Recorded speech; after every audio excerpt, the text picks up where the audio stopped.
আমার চেহারা তো নায়কের মতো না, আমি কখনোই নায়ক হতে চাইনি। মানে বউয়ের সন্তান হয় না, কয় যে আরেকটা বিয়ে করো। শরীরের সমস্ত শক্তি দিয়ে মারলাম এক লাথি, তারপর তিনি ইন্দুরের বিষ খেয়ে মরে গেল। সেই গড় সারলাম গো কর্তা, ঘুরি আর ঘুরি। অভিনেতা না হলে আর কি হতেন বলে মনে করেন? অভিনেতা না হলে হয়তো সরকারি চাকরিজীবী হয়ে যেতাম। ক্রিকেটার হওয়ার চেষ্টা করেছি। বাবার খুব শখ ছিল যে তার 3 ছেলের একজন ক্রিকেটার হবে, স্পোর্টসম্যান হবে। খুব ইচ্ছা ছিল আমি পাইলট হব, কিন্তু একটা সময়ের পরে যে দেখলাম যে এখানে না, এক্সট্রা মেরিট দরকার, এখানে শুধু আমার ইচ্ছা থাকলেই হবে না। বিবাহের আগে কোন ধরনের মেয়েকে প্রেম প্রস্তাব দেওয়ার জন্য ভাবতেন? তাদের বৈশিষ্ট্য কেমন ছিল? উড়াধুরা, ঢিঙ্গাচিকা। হ্যাঁ, ঢিঙ্গাচিকা টাইপের, উড়াধুরা। প্রিয় দর্শক, প্রীতি এবং শুভেচ্ছা।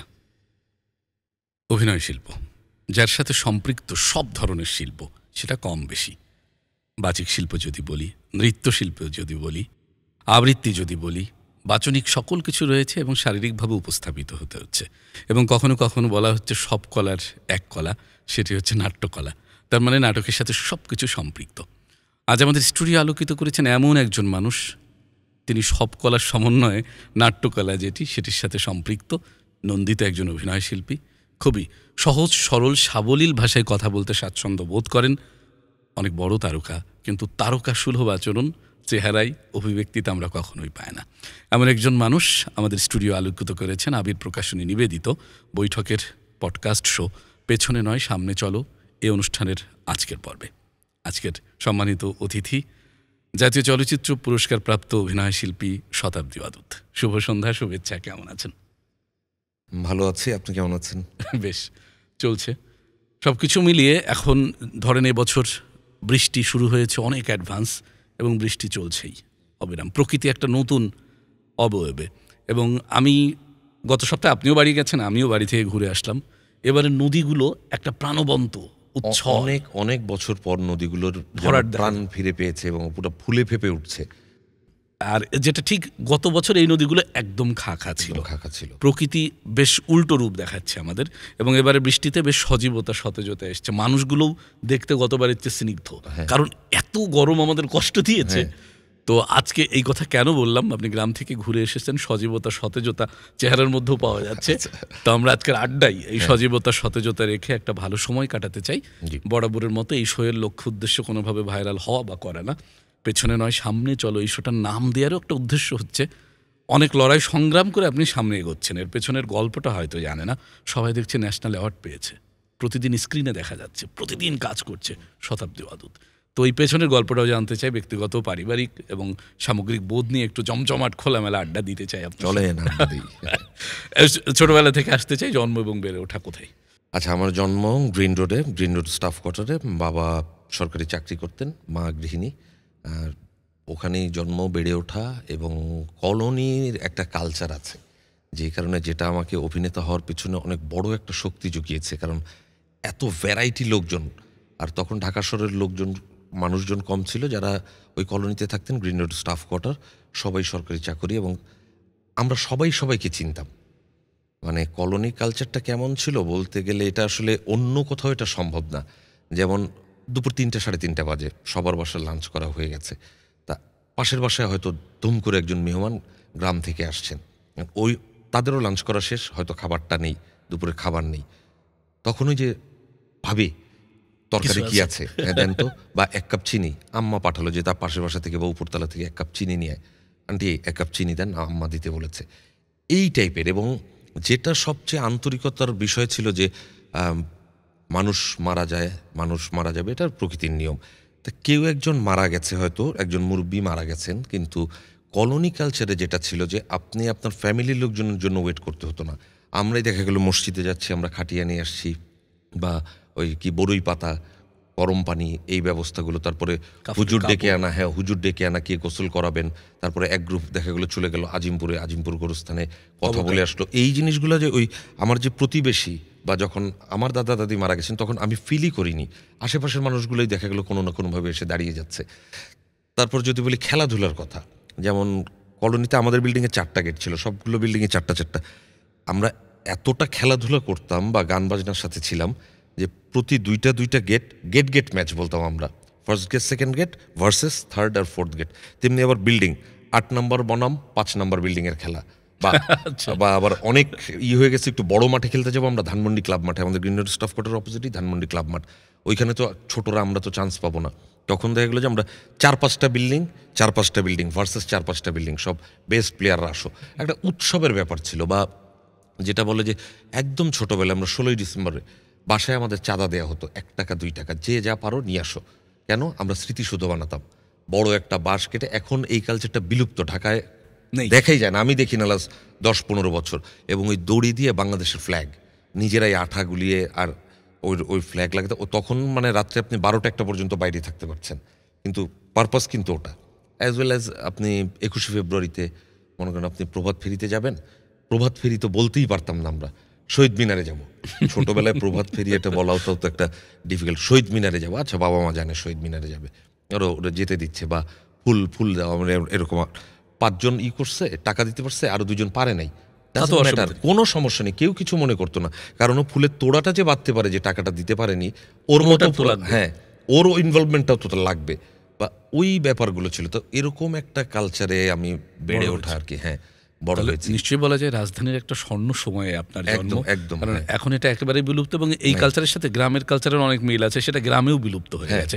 আমরা ছোটবেলায় গ্রামে, আপনি যেমন চাঁদার কথা বলছেন, কেউ ডিম দিত, হ্যাঁ, কেউ পিকনিক আমরাও করেছি, আধা কেজি চাল, হ্যাঁ, এইগুলো এক জায়গা করে কিছুই কেনা হচ্ছে না, কিছু ঘর থেকে বাড়ি থেকে আসতেছে। আবার কেউ দেখা গেলো চাল বা ডিম কিছুই দিতে পারলো না, ও বললো আমি তাহলে প্যান্ডেলের চাদর দিব, বিছানার বড় বেডশিটটা নিয়ে আসছে। বা ওর বড় বোনকে রিকোয়েস্ট করছে, আপা তুমি ডিমগুলো রেঁধে দিও, আমার কন্ট্রিবিউশনকে আমি এই যে একটা রাঁধুনি নিয়ে আসছি, ওইটাই কন্ট্রিবিউশন। এবং এই যে ব্যাপারগুলো, বন্ডিংয়ের ব্যাপারটা, শেয়ারিং, এটা তো এখনকার, যেমন আমি আমার বাচ্চার ক্ষেত্রে তো আমি প্রোভাইড করতে পারছি না।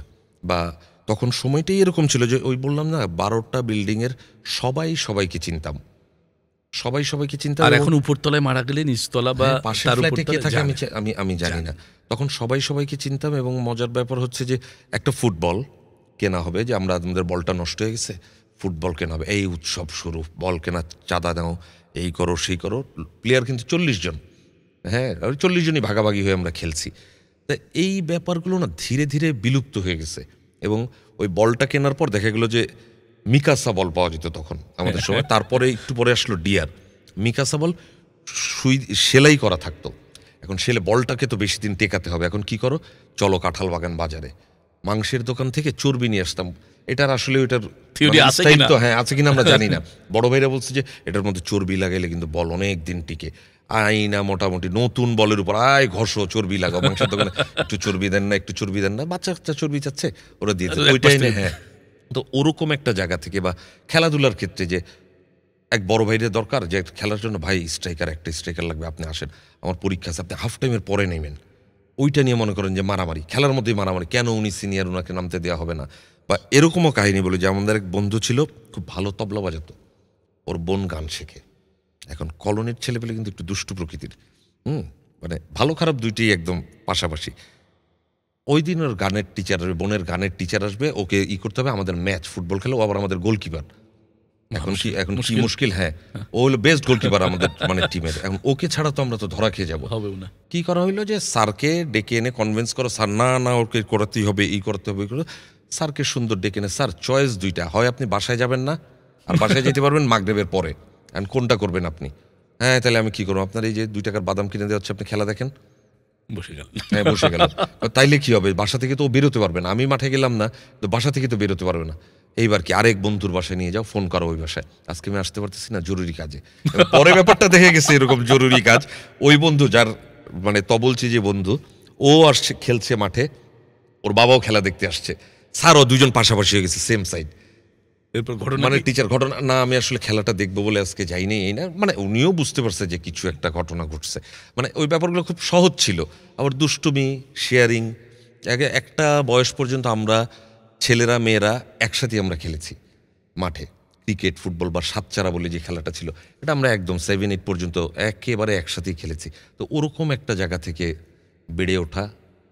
আপনার শৈশবের সাথে এমনি আচরণের একটা মিল এই জায়গায় পাওয়া যায় যে আপনি যে উচ্চতায় তারকা হয়েছেন, সেই তারকা সুলভ আচরণ, সত্যিকার অর্থে মানে আচরণ বলছি যে গুরুগম্ভীর, আমি ন্যাশনাল অ্যাওয়ার্ডের অভিনেতা, এই ভাবসাব যে না, এটার পেছনে আমার ধারণা এই শৈশবের ঘটনাটা একটা ব্যাপার। একটা বড় বড় ব্যাপার তো অবশ্যই। আর আমি আছি, আর মানে আজকে আমি মরে গেলে তো আগামীকাল আমি গত হয়ে যাব, প্রয়াত। এটা হ্যাঁ প্রয়াত হয়ে যাব। সো যতদিন বাঁচি হাসি খুশি অবস্থায় এনজয় করি। আর আমার কাজটাই তো এরকম যে আমাকে মানুষের কাছ থেকে নিতে হয়। প্রতি মুহূর্তে আমি শিখছি, প্রতি মুহূর্তে আমি দেখছি। সো ওই ব্যাপারগুলো যদি আমি আমার নিজের মধ্যে ধারণ করতে না পারি, যতটা সহজ স্বাভাবিক থাকা যায়। এখন আমি মনে করেন যে তারকা হলাম কি না হলাম এটা পরের হিসাব। অ্যাজ এ মানুষ আমি কেমন একজন মানুষ হিসেবে যে ভালো খারাপ- লালন সাহেজের একটি কথা, সহজ মানুষ ভোজে দেখ মন দিব্য জ্ঞানে, পাবিরে অমূল্য নিধি বর্তমানে। হ্যাঁ, মানে ওটাই যে আগামীতে কি হবে। আমি অনেক বেশি বৈষয়িক না যে কালকে কি হবে বা এক বছর পর কি হবে আমি জানি না। বর্তমানটা এনজয় করি, ঠিকঠাক থাকার চেষ্টা করি, সহি উপায়ে চলি, বাস। আর আমার শিল্পের সাথে আমি সৎ থাকতে চাই, আর কিচ্ছু না। ছোটবেলায় শুনলাম এরপরে পড়ালেখা, স্কুল, কলেজ, বিশ্ববিদ্যালয় একটু জানতে আমার চাই। স্কুল হচ্ছে গিয়ে Dhanmondi Government Boys High School. আমি সব সরকারি মাধ্যমে পড়েছি। Dhanmondi Government Boys High School, তারপর তিতুমির কলেজ, মিরপুর বাংলা কলেজ। আমি ডিগ্রি পর্যন্ত পড়েছি, বিকম। আমার মাস্টার্স আর করা হয়ে ওঠেনি। জাতীয় বিশ্ববিদ্যালয় থেকে আমি বিকম করেছি, এই তো। আর ছোটবেলা থেকেই থিয়েটারের সাথে জড়িত, এখনো কত করছি। বছর বয়স থেকে? আমি তখন 8 বছর বয়স, 8+। তখন আমাদের এলাকায় একটা গ্রিন রোড স্টাফ কোয়ার্টারে একটা নাটকের দল ছিল, আর্তনাদ থিয়েটার। পরে দলটার নাম চেঞ্জ হয়েছে 96 সালে এসে। তো ওইখানে আমার শুরু আর কি। শহীদুল আলম সাচ্চু ছিলেন দলটার প্রতিষ্ঠাতা সদস্য। তারপরে উনি আপনার চাচা? চাচা, হ্যাঁ আমার চাচা প্রতিষ্ঠাতা। তার কাছে আমার অভিনয়ের হাতে খড়ি। এবং আমরা তখন ওদের একটা শিশু বিভাগ ছিল। তা ওখানে আমার খেয়াল আছে যে 1985 সালের 14 এপ্রিল আমি প্রথম মহিলা সমিতিতে অভিনয় করেছি। তারিখটা আমার খেয়াল আছে। তখন কি 8 বছর? তখন 8, 8.5 আর কি, 8+। 8 বছরে আপনি মহিলা সমিতির মঞ্চে হ্যাঁ, তখন ওই ছোটদের একটা নাটক ছিল টোকাই নামে। টোকাই, আমি যে অভিনয়টা করতাম ওটা একটা পেপার হকারের অভিনয়।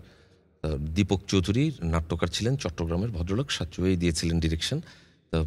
সো ওইখান থেকে আমার আর কি পথ চলা শুরু। আর এলাকায় যেহেতু এইটা হতো, এবং আর্তনা তখন তো মানুষ অনেক সহজ সরল ছিল, এত কিছু হিসেব করতো না, বা এত কি হবে না হবে এত কিছু করতো না। যেটা ভালো লাগতো সেটা হ্যাঁ, মন দিয়ে সেটা করতো। আপনি মন খুলে কথাও তো বলতে পারতেন, শেয়ার করতে পারতেন।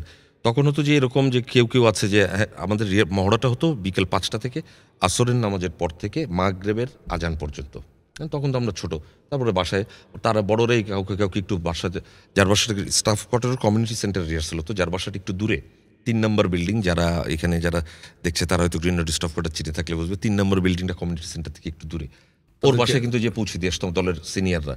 আবার এরকম হতো যে ডিসেম্বরে আমাদের ফাইনাল পরীক্ষা হতো ম্যাক্সিমাম, এই অক্টোবর থেকে শুরু হতো কোচিং করানো। তারা রিহার্সাল করছে, কিন্তু রিহার্সালের আগে বাসায় অভিভাবকদের জানানো হতো যে ওর মনে হয় ইংরেজিটা একটু দুর্বল, বা ওর এটা আপনার ঠিক কথা। অঙ্কটা এটা আপনি যদি পাঠান, টাকা নিচ্ছে না কিন্তু, একদম কোনো অর্থর বিনিময় না, এবং কোচিং করাতো তারা, এবং এক একজনেরই। আর ওইখানে ছিল যে আপনি ছবি আঁকা পারলে ছবি আঁকা, আবৃত্তি পারলে আবৃত্তি, গান যে পারলে গান, বিভাগে অভিনয় করলে হ্যাঁ, আগ্রহ। কিন্তু তুমি থাকো। এখন তখন ওই ছোট বয়সে মোটিভেশনটা তো ডিফারেন্ট, কারণ আমরা যেখানে করতেছি আশেপাশে মাঠ আছে, মাঠে ছেলেপেলে খেলছে, আমার বন্ধুরাই খেলছে, বা তখন আমি ওইখানে কেন যাব। তা ওইখানে ম্যান্ডেটরি ছিল না যে তোমার যদি মনে হয় যে তুমি খেলবে তুমি খেলো, তুমি সপ্তাহে 2 দিন আসো, নো প্রবলেম। বা আবার তোমার স্পেশাল দাওয়াত টাওয়াত থাকলে তুমি এসো না, কোনো সমস্যা নেই। তা এরকমই ছিল, এরকম একটা পরিবেশে বেড়ে ওঠা। আর বয়েজ স্কুলে হওয়ার কারণে যেটা হয়েছে যে আমরা একটু দুষ্ট প্রকৃতির বয়েজ, খালি খালি বয়েজ স্কুলে। আর আমরা 3 ভাই, বাবা মা, আমাদের কোনো বোন নেই। সো পুরুষতান্ত্রিক একটা ব্যাপার হয়তো আমার মধ্যে চলে আসবার একটা প্রবণতা ছিল, কিন্তু এটা আমার মা রূঢ়ভাবে এটা আটকিয়েছেন যে না, মানে হিউম্যান হও, তুমি পুরুষ হয়ে না হিউম্যান হও। আর ওই যে বললাম না, আমরা 7-8 পর্যন্ত কলোনিতে আমার যে বান্ধবীরা, ওরা একসাথে আমরা খেলেছি, একটা লেভেল পর্যন্ত একসাথে খেলাধুলা করেছি। বইপত্র, তখন বই দেওয়া হতো, স্ট্যাম্প কালেকশন করতাম, স্ট্যাম্প কয়েন জমানোর খুব ছিল শখ। কমিক্স পড়া, আমার এখনও কমিক্স পেলে আমার মনে করি আর কিছু লাগে না, আমি কমিক্স পড়া আমার খুব নেশা আর কি। সো ওই জিনিসগুলা হওয়াতে আমার থিয়েটারের বা গান বাজনা, গান শুনতে ভালো লাগে। আমি নিজে গান করতে পারি না, কিন্তু গান শুনতে আমার খুব ভালো লাগে। ওই যে চর্চাটা আমার স্টাফ কোয়ার্টার, আর্তনাদ থিয়েটার, সব কিছু মিলে আমার ছোটোবেলায় মাথার মধ্যে হয়তো গেঁথে গেছে যে এরকম। আর আমাদের মিডল ক্লাসে যেটা হয়, আমি বড় ছেলে, যে বাবা মা বা পরিবারের একটা আশা থাকে যে বড় ছেলেটা আর আমাদের ছোটবেলায় প্রফেশন ছিল কিন্তু মোটামুটি 2-3টা, ডাক্তার হও, নাহলে ইঞ্জিনিয়ার হও, নাহলে পাইলট হও, এরকম একটা ব্যাপার থাকে। সো স্টুডেন্ট হিসেবে খুব খারাপ ছিলাম তা না, কিন্তু তারপরে একটা সময় এসে দেখলাম যে না, আমার জন্য মানে এই অভিনয় কাজটাই মনে হয় বেটার। এর মধ্যে অনেক কিছু ট্রাই করেছি, মানে যেটা হয় মিডল ক্লাসের, যে আসলে কোন লাইনেই হব। তারপরে আর তো কি ওই কি ট্রাই করেছেন? ক্রিকেটার হওয়ার চেষ্টা করেছি। বাবার খুব শখ ছিল যে তার 3 ছেলের একজন ক্রিকেটার হবে, স্পোর্টসম্যান হবে। বাবা খুব স্পোর্টস ফ্যান ছিল, যেটা আমার মধ্যে আছে অনেকটুকু। আমি যেমন ক্রিকেট, ফুটবল এগুলো নিয়ে আমার একটু পাগলামি পর্যায়ের ব্যাপার স্যাপারই আছে আর কি। অতি উত্তেজিত হয়ে মানে সামাজিক যোগাযোগ মাধ্যমে লিখে ফেলার প্রবণতা আছে। ফুটবলে আপনি কোন দলের সাপোর্টার? ফুটবলে আমি মোহামেডান, ব্রাজিল আচ্ছা আর রিয়াল মাদ্রিদ। আচ্ছা, বেশ খেলার চেষ্টা করেছেন ক্রিকেটার হওয়ার। আর ক্রিকেটার কি? হওয়ার তারপরে হয়নি। আর খুব ইচ্ছা ছিল আমি পাইলট হব, কিন্তু একটা সময়ের পরে যে দেখলাম যে এখানে না, এক্সট্রা মেরিট দরকার। এখানে শুধু আমার ইচ্ছা থাকলেই হবে না, এক্সট্রা মেরিট দরকার। এই তো পাইলট হওয়ার চেষ্টা করেছি। আর বাবা মা খুব প্রেশার দিয়েছিল যে ক্যাডেট কলেজে যদি ভর্তি হতে পারো, তখন এটাও একটা মানে নিশ্চয়তা, গেলে Career দাঁড়িয়ে গেল। ক্যারিয়ারটা দাঁড়াবে বা Fixed. একটা ডিসিপ্লিন লাইফের মধ্যে তুমি একরকম হলো। তা ওটাও আমার হয়নি। যে আমি ওখানে যাওয়ার পর দেখছি যে আমি যদি হতো আমি হয়তো টিকতাম না, আমি বলছি আর কি। আমি তো ওটা আমারই আগ্রহ হয়নি। আমি মানে মাকে কনভিন্স করতে অভিনয় পারছিলাম। করবেন এটা মোটামুটি কোন বয়সে একটা সিদ্ধান্ত নিয়েছেন? এটা আমার 8-9-এ আসার পর আমি জানতাম যে আমি অভিনয় করে ভাত খাবো, ব্যাপারটা সেরকম ছিল না তখন। তোর প্যাকেজ কিন্তু ওটা নাটক করবো। বা অভিনয়টা করব, আমি হয়তো একটা চাকরি বাকরি করব, পাশাপাশি আমি অভিনয়টা করব। কারণ ততদিনে আমি টুকটাক অভিনয় দেখা বা আমার আরেকটা ইসের কথা না বললেই না, ছোটবেলা থেকে যে আমার বাবা ছিলেন রেইনবো ফিল্ম সোসাইটি, এটার একদম প্রথম দিককার মেম্বার। তা উনি আমাদের সিনেমা দেখতে নিয়ে যেত। আর বাসায় যেহেতু কালচারাল একটা প্র্যাকটিস ছিল, উনি ফিল্ম দেখতে নিয়ে যেত হলো ইন্ডিয়ান হাই কমিশনে, ধানমন্ডি 2 নম্বর রোডে তখন ছিল। একদম ছোটোবেলায় যখন প্রথম টেলিভিশন অনেকেই যখন দেখেন এই হীরক রাজার দেশে, গোপীগেন বাঘাবাইন, তখন আমরা কিন্তু ইন্ডিয়ান হাই কমিশনে যেগুলো দেখেছি। এবং সাথে আরও কিছু ওই বয়সের জন্য খুব বোরিং আইটেম বাবা মা দেখতে গেছেন, অপুর সংসার, তারপরে ওর অপু ট্রিলজির ওই মুভিগুলো, তারপর আরও কোটি, আগন্তুক, উৎপল দত্তকে চিনি ওইখানে, যে একটা লোক কি সুন্দর করে কথা বলতে পারে, আগন্তুক নামে যে সিনেমাটা হয়েছে, ওই মুভিগুলো দেখতাম। আর যেহেতু আমরা ধানমন্ডি বলবো না, গ্রিন রোডে কালচারাল এলাকা, একটা কালচারাল এলাকার, তখন ধানমন্ডি বেস ছিল, কিন্তু সমস্ত এমবিসিগুলোর কালচারাল সেন্টার, যেমন সোভিয়েত কালচারাল সেন্টার ধানমন্ডি 7 নম্বর রোডে। আর আমরা কিন্তু রাস্তা ঠিক এই পারে, ধানমন্ডি 8 নম্বর মাঠের এই পারে। আমরা ওইখানে মেম্বারশিপ দিলাম, আমাদের ফ্রি মেম্বারশিপ। ইরানি হাই কমিশন, ইরানি কালচারাল সেন্টার, ফ্রি মেম্বারশিপ। তারপর ওইদিকে গ্যাটি ইনস্টিটিউট, তারপর আলিয়াস ফ্রান্সেস, এইসব জায়গায় আমরা ছোটোবেলায় গেলেই মানে ওই আমাদের কার্ড করে দিয়েছিল লাইব্রেরির মেম্বার। আমি যেমন সোভিয়েত, তখন তো ইউসিসিপি লেখা থাকতো, ইউসিসিপি, সোভিয়েত কালচারাল সেন্টার। আমাদের প্রচুর, আমাদের বই পড়ার মানে অভ্যেস তৈরির পেছনে সোভিয়েত কালচারাল সেন্টারের একটা বড় সাপোর্ট আছে। তখন ম্যাক্সিম গোর্কি, এইটা ওইটার বই, অনুবাদ যে বইগুলো ওরা তখন আমাদের প্রোভাইড করতো, এবং কিছু ছোট ছোট ম্যাগাজিন দিত। আর সিনেমা তোর সাথে আছেই। আবার বিভিন্ন কালচারাল অনুষ্ঠান ওরা ইনভাইট করতে, যে তোমরা আসো, এখানে লাইব্রেরিতে এই ওয়ার্কশপটা হবে, তোমরা আসো, গান করো। এবং তখন ওই যে আমাদের আর্তনাদ থিয়েটার থেকে আমরা পার্টিসিপেট করতে যেতাম ওইখানে। তো ওরকম একটা চেইন বা ইচেনাদার মানে গাছের গোড়াটা, শিকড়টা যদি ঠিক থাকে, উপরে পুষ্টিহীন হওয়ার কোনো সুযোগ নেই, চান্স কম। চান্স কম। আপনার গোড়াটা একেবারে জন্ম থেকেই গোড়াটা বেশ মানে পুষ্টিযুক্ত, পানির ঘাটতি নেই, সব কিছু ঠিকঠাক আছে, পরিবার থেকে পেয়েছেন। আর আমাদের রক্ষণশীল সমাজ কাঠামোতে একটা ঝামেলা আছে, বাবা চাচ্ছে ছেলে অভিনেতা হোক, মা বলছে এই না, নামাজে যা। নামাজের সাথে বিপরীতমুখী তা বলছি না, কিন্তু এই মা বাবা দুইজনের ঠেলাঠেলির মাঝে আবার ছেলেটা বা মেয়েটা পড়ে যায়। ও কার মন রক্ষা করবে। এবং অনেক পেশাদার মানুষও পেয়েছি, এখনও বাবা খুশি মা দেখতে পারে না, বা মা খুশি বাবা কোনোভাবেই তুই গান করে এটা পছন্দ করে না, এখনও আছে। তো এই সংকটটা আপনার ছিল না? আমার একেবারেই ছিল না। এই দিক দিয়ে আমি খুব ভাগ্যবান। আমার বাবা মা মানে দুইজনই, মা তো ভীষণভাবে সাপোর্ট করেছেন, আর বাবা কখনো না করেনি। বাবার একটাই ছিল, কন্ডিশন ছিল, তুমি তোমার জীবন তুমি কি করবে এটা তুমি জানো, কিন্তু বাবা বাসায় যেন কোনোদিন বিচার না আসে। মানে তুমি কি করলা না করলা বাইরে, তোমার লাইফ, বাসায় যেন বিচার না আসে, বা তুমি নেগেটিভ কোনো কাজ করছো সেটা যেন আমার কান পর্যন্ত না আসে। আসলে কি হবে আমিও জানি না, বাবার কথা ছিল যে এটা। আর অভিনয়ের প্রতি যদি বলেন যে মার, এটার কথা বলছি কেন, যে মার খুব মানে আমার আরও ছোট 2 ভাইও অভিনয় সমাপ্তি তো রেগুলার করে মাসুকুল আলম, আর অদিতি কিছুদিন করেছে, তারপর ওর ব্যাপারটা আসলে ভাইয়া অনেক পরিশ্রম, আমি চাই না করতে, বা ওর যেহেতু ওরকম কোনো ট্রেনিং নেই, থিয়েটার দলের সাথে ছিল না, সো ও কুইট করে ওর এজেন্সি আছে বা ব্যবসা ট্যাবসা করছে। মার কেন অভিনেতার প্রতি, মা ছিলেন খুব সিনেমা প্রেমী। আমার মা আর নানি ছিলেন, নানি বাড়ি হচ্ছে কলাবাগান, একদম ওয়াকিং ডিস্টেন্স। মা আর নানি সিনেমা দেখতে যেতেন। তখন আমি হচ্ছে ফ্যামিলির বড় ছেলে, বাবার দিকেও ফ্যামিলির বড়, মার দিকেও ফ্যামিলির বড়, মানে বংশের বড়। বাতি যেটা। এখন আমাকে নিয়ে যেত সিনেমা দেখতে, কারণ তখন আমি বুঝি, একটা লেভেল পর্যন্ত বুঝি, মানে 2-3-তে পড়ি আমি, বলতে পারি। গেলে তখন আমার খেয়াল আছে যে চিপস দিত আর কাচের বোতলের কোক, যেটা নাকে উঠে যেত কিন্তু ঝাঁজ। তো তখন মা নানির সাথে যে আমি অনেক সিনেমা দেখছি, তো ওইটা আমার কাছে খুব, মনে করেন আমার কাছে মনে হয় যে হ্যাঁ, তখন ওই জিনিসটা আমার মধ্যে হয়তো গেঁথে গেছে। আর মার ভালো লাগে যে হ্যাঁ, আমার একটা ছেলে অভিনয় করুক। যেমন আমি ন্যাশনাল অ্যাওয়ার্ড পাওয়ার পর আমার বিশ্বাস সবচেয়ে খুশি হয়েছেন আমার মা, সাথে বাবা তো অবশ্যই, কিন্তু মা যেহেতু ছোটোবেলা থেকে অনেকভাবে সাপোর্ট করেছে যে না, অভিনয়টা কর।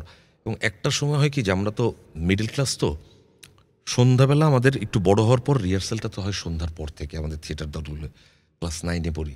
আমি রিহার্সাল শেষ করে বাসায় ঢুকতেছি 10টা, 10:30টায়। আশেপাশে আমার বন্ধুরা যারা চিৎকার করে পড়তেছে, কি অবস্থা! হ্যাঁ, ওরা পইলে তো মানে উল্টায় উল্টায় ফেলতেছে। এখন আশেপাশে আবার আমি শুনতাম যে ফিরোজ সাহেবের ছেলে রাত 10টা বাজে কোনো ভদ্রলোকের ছেলে বাসায় ফিরে, এরকম একটা ব্যাপারও শুনছি, আমাকে শুনতে হয়েছে। আমি এটা কখনো বাসায় শেয়ার করি নাই, হোয়াট এভার, ওনার বলার দরকার উনি বলছে, আমি কখনো আপনি আপনার কাজ প্রোটেস্টও করি নাই। ভাই আমি তো জানি, আমি কি আর বললাম না, আমি স্টুডেন্ট কিন্তু খারাপ ছিলাম না, আমার যতটুকু পড়া ততটুকু আমি পড়ে নিতাম। বা তখন আমাদের স্কুলটার একটা রেপুটেশনও ছিল ভালো, Dhanmondi Government Boys High School. আবার আমি বললাম না যে ক্রিকেট খেলারও চেষ্টা করেছি, মানে সব কিছু মিলিয়ে দিনে স্কুল করো, গ্যাপে ক্রিকেট খেলো, তারপরে এসে সন্ধ্যায় থিয়েটার করো। তো ওই ছোটোবেলা থেকেই ব্যাপারগুলো সমন্বয় করতে গিয়ে আমার নিজের দায়িত্ব নিজে নেওয়ার ব্যাপারে আমি কিন্তু সজাগ হয়ে হ্যাঁ সজাগ হয়েছি, এবং আমি সেটা আমি পারি, এখনও পারি যে নিজের দায়িত্বটা হ্যাঁ নিজে নিতে পারি। অন্যেরটা পারবো কিনা জানি না, নিজের দায়িত্বটা আমি নিজে নিতে পারি। একেবারেই এটা পেশা হিসেবে অভিনয় করবেন, এই সিদ্ধান্ত কত সালের দিকে আনুমানিক? পেশা যার কিছু করছি না, ক্রিকেটারও হচ্ছে না, চাকরিও করছি না, এরকম সিদ্ধান্ত? এটা পেশা হিসেবে এটা মোটামুটি 96-97 প্যাকেজ নাটক আসার পর যখন বুঝলাম যে এইভাবে করে অর্থ পাওয়া যায়, জীবনযাপন করতে পারবো, মানে আমার জীবিকার জন্য চাকরি করার দরকার নেই। আর আমি যদি অভিনয়টাই যেহেতু আমি করতে চাই, একজন অভিনেতা, আমি দিনেও অভিনয় করলাম, রাতে থিয়েটার করলাম, সন্ধ্যায় থিয়েটার করলাম। পরে দেখলাম যে না, ব্যাপারটা একটুখানি খটকা লাগছে, ঝামেলা হয়ে যাচ্ছে। কারণ আমি শুটিং তো থাকে সকাল থেকে রাত পর্যন্ত, রাত 2টাও বাজে কখন। হ্যাঁ, তখন আমি করবো কিভাবে, থিয়েটারটা করবো কিভাবে? বুদ্ধি একটাই, সত্যি কথা বলো, ওনারাও জানে, এখন মানে মিডিয়ার সবাই জানে যে আমি থিয়েটারের সাথে জড়িত। ভাই আমার ডেট নিছেন এরকম, কিন্তু ওই 2 দিন, একদিন রিহার্সালের জন্য ছাড়তে হবে, পরের দিন শোয়ের জন্য ছাড়তে হবে।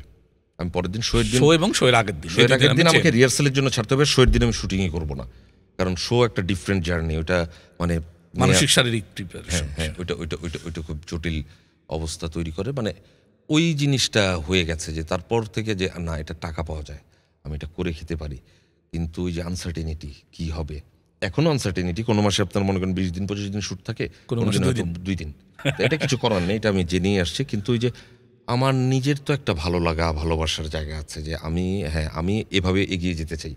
আপনি আপনার পছন্দের কাজটি করছেন, হ্যাঁ, এটা হচ্ছে বিষয়। এটা আমার স্কুল ফ্রেন্ডরা বলে, জানেন যে আমরা তো ক্রিকেট খেলছি, এক সময় আমরা প্রচুর খ্যাপট্যাপও খেলছি, বাংলায় খ্যাপ বলে যে মানে ভাড়ায় নিয়ে যাওয়া। হ্যাঁ, খুব ভালো ক্রিকেটার, ওর ক্রিকেটারই হবার কথা, ভাগ্যচক্রে ব্যাংকার। কেউ আবার খুব ভালো দাবা খেলতো, ও টিচার, ময়মনসিংহ কৃষি ইউনিভার্সিটির টিচার।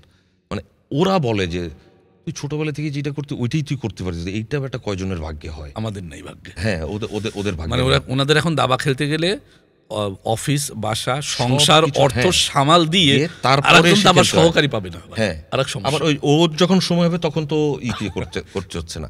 অবশ্য আমাদেরও এই ট্রেডে যে আমরা আছি, যে নাটক, সিনেমা, অভিনয়, কালচারাল অ্যাক্টিভিটিস, আপনি নিজেও তাই জানেন যে আমাদের না কিছু ঝামেলা হয় যে আমরা একসাথে থাকতে না, তখন আর অন্য মানুষকে না আপন পরের কথা, যে মনে হয় যে না, ও তো আমার না, আমাদের না, থিয়েটারের মানুষের, যেটা আর কি আপনি যেখানে আড্ডাটা দিচ্ছেন আরেকজন থিয়েটার কর্মীর সাথে, মানে আমাদের অবসর আড্ডা, চা খাওয়া, সিনেমা দেখা। কোথায় গিয়ে যেন যে সব ঠিকঠাক আছে, কিন্তু একটা থিয়েটারের মানুষ পেয়ে বা একটা জায়গায় বেড়াতে গেলাম, আচ্ছা এখানে থিয়েটারের দল আছে কয়টা, ওরা রিহার্সাল করে কোথায়, চলো না যাই একটা ঢুমেই আসি, যদি কারোর সাথে দেখা হয়। যেমন আমি গতকাল নড়াইল ছিলাম, আমি নড়াইলে গেছি কালকে, বাদাঘাট বলে একটা জায়গা আছে চিত্রা নদীর পাড়ে, ওইখানে ভিক্টোরিয়া কলেজের একটা সাইডে 22টা দল, নাটক, গান, নাচ, ছবি আঁকার স্কুল, ওরা সব রিহার্সাল, ওইখানে গেছি আমি, যে সন্ধ্যাটা আমি ওদের সাথে কাটিয়েছি।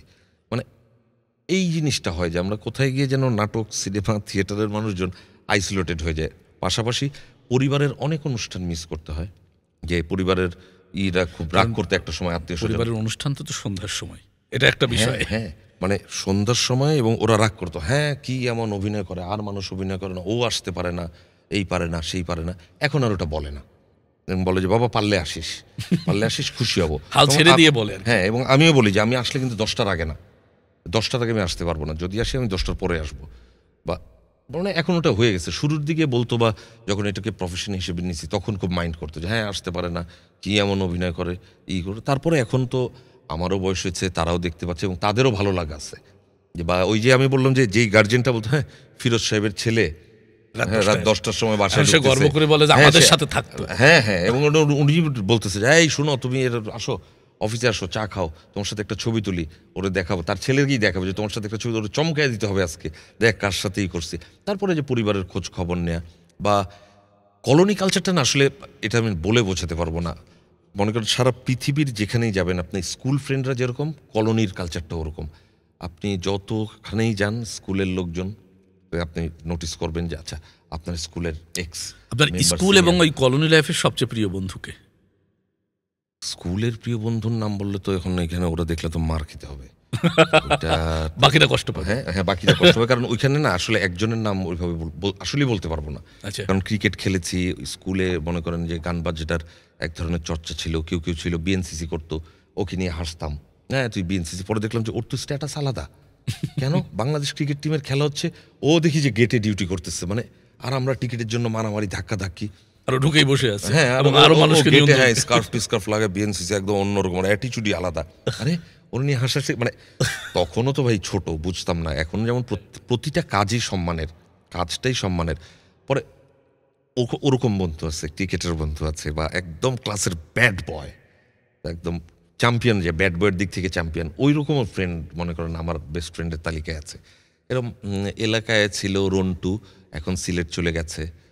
রন্টু, কনক ভাইয়া আমাদের পাশের ফ্ল্যাটেই থাকতো, মানে আমার চেয়ে 2 বছরের বড় ছিল, কনক ভাইয়া বলে ডাকতাম, কিন্তু বন্ধুর চেয়ে কোনো অংশে কম ছিল না, মানে ছোটবেলার ক্রাইম পার্টনার বলতে যেটা বোঝায় আর কি। ক্রাইম হ্যাঁ এই চল আমরা এসে যাব রমনা পার্কে, ঈদের সময় 7 জন 8 জন 2 রিক্সা নিয়ে রমনা পার্কে যাব, প্রথম ধূম্রপান, মনে করেন ধূম্র সলাকাটা নিয়ে রমনা পার্কে, সব তো বড়, যাকে দেখতেছে তাকেই ভয় লাগতেছে, এবং মনে করেন 5 টাকার একটা মোর সিগারেট কিনে 8 জন 10 জন খেয়ে কেশে চোখ দিয়ে পানি বেরোয়, পেয়ারা পাতা খাও, এই খাও সেই খাও, কেউ একজন বললো পেঁয়াজ খেলে নাকি হয়, পুরো 2টা পেঁয়াজ চাবায় খেয়ে চোখ দিয়ে নাক দিয়ে পানি পড়ছে, সিগারেটের গন্ধ দূরীকরণ। মানে ওইটা না, মানে ওই কলোনি কালচার না হলে ওইটা আপনি বুঝবেন না।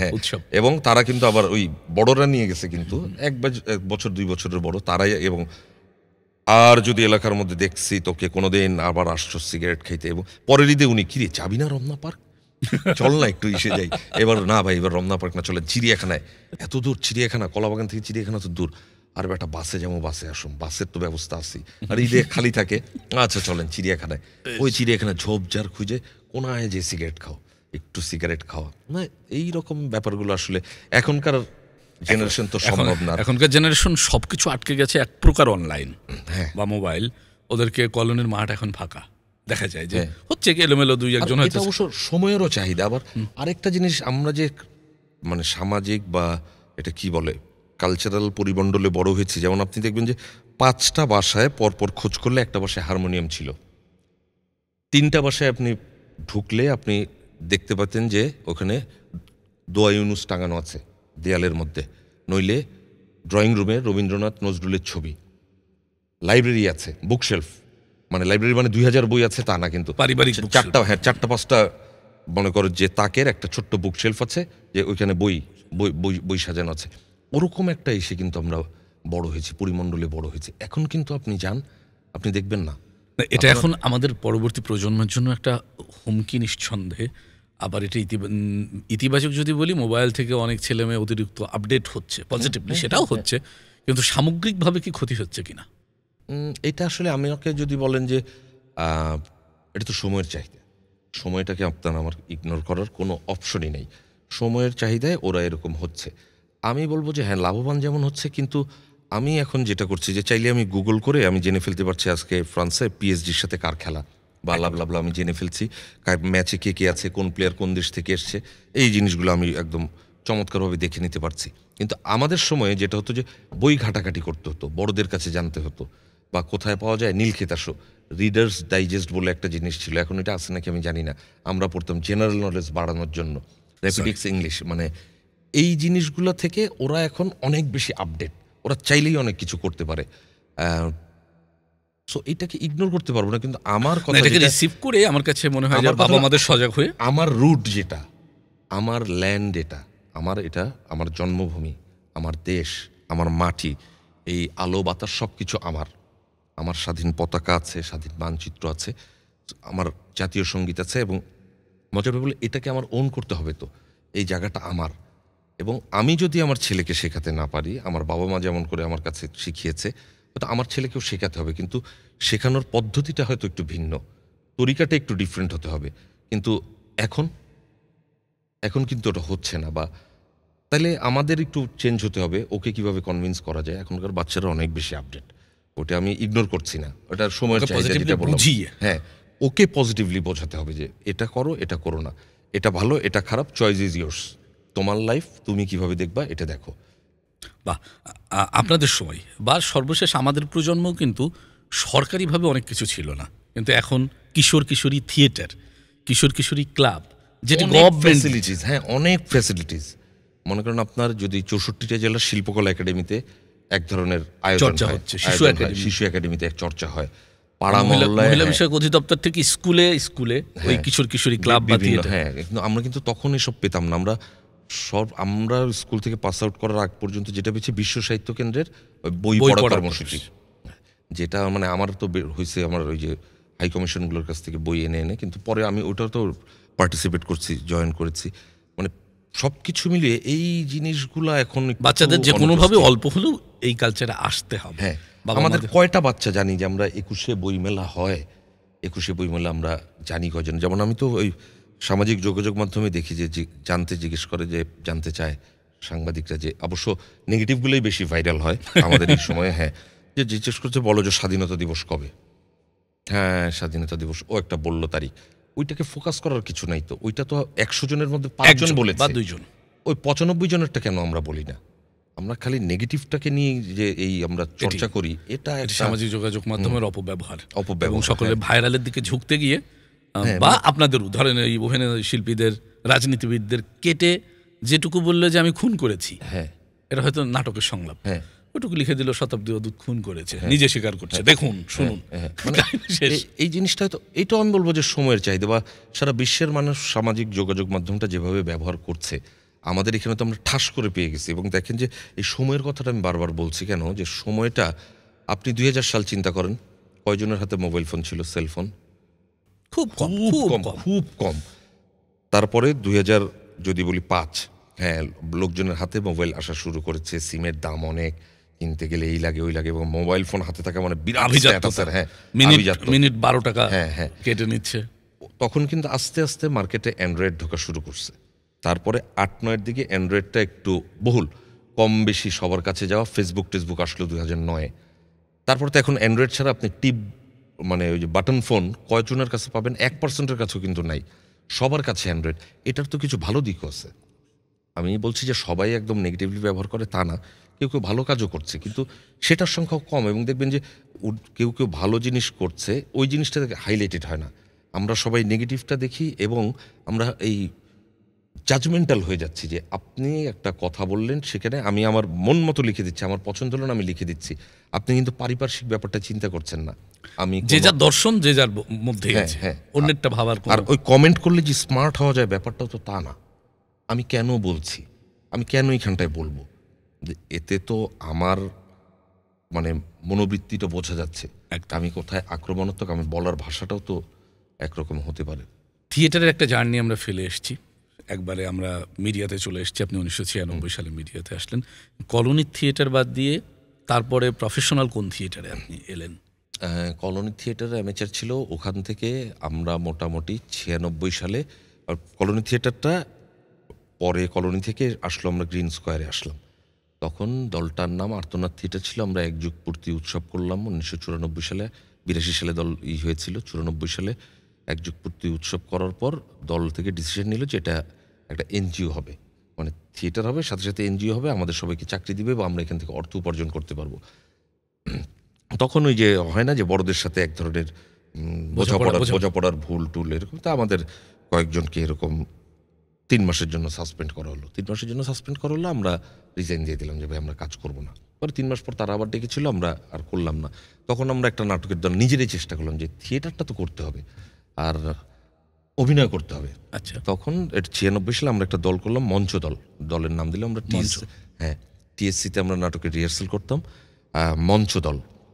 আমরা 1 বছর ওটা নিয়ে রান করেছি। কিন্তু তখন স্টুডেন্ট তো একটা দল চালাতে গেলে অনেক ধরনের ফ্যাকড়া, অনেক টাকা পয়সা লাগে, বড়দের সাপোর্ট লাগে, এই জিনিসগুলো রিসোর্সেস আমাদের ছিল না। যদিও আমরা 12 থেকে 15 জন মেম্বার ছিলাম, আমরা একটা প্রোডাকশন রেডি করেছিলাম যে পুরো বডি মুভমেন্ট, সাউন্ড, লাইট, কোনো ডায়ালগ নাই নাটকের, 45 মিনিটস, এবং ওটার ডিরেকশন দিয়েছিল পাভেল ভাই, আজাদ আবুল কালাম।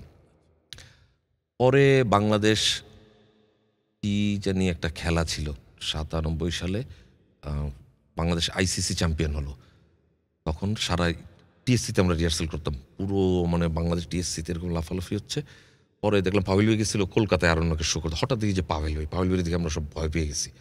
পাভেল ভাইয়ের তো আসার কথা না। আচ্ছা। পরে নানাবিধ কাহিনী, আরণ্যকের সাথে তার পাভেল ভাই কলকাতা থেকে চলে আসছে, মানে পাভেল ভাইকে পাঠায় দেওয়া হয়েছে কলকাতা থেকে। পাভেল ভাই আমরা ভাই রিহার্সাল করুন, না আমি আজকে তো মাস্তি, বাংলাদেশ আইসিসি চ্যাম্পিয়ন হয়েছে, আজকে তো মাস্তি হবে।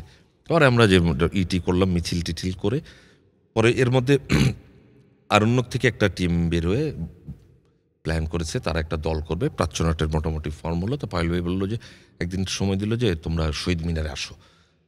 ওই দিন আমাদের কার যেন বোনের বিয়ে টিয়ে এই টাইপের কিছু ছিল, আমরা যেতে পারিনি। পরে আমরা প্রাচ্যনাট শুরু হয়ে যাওয়ার 8 দিন থেকে 10 দিন পরে যে প্রাচ্যনাটের সাথে জয়েন, এবং পায়েলই বলছিল যে ওই ম্যা 4টি গোল করো, চলো একসাথে কিছু করি।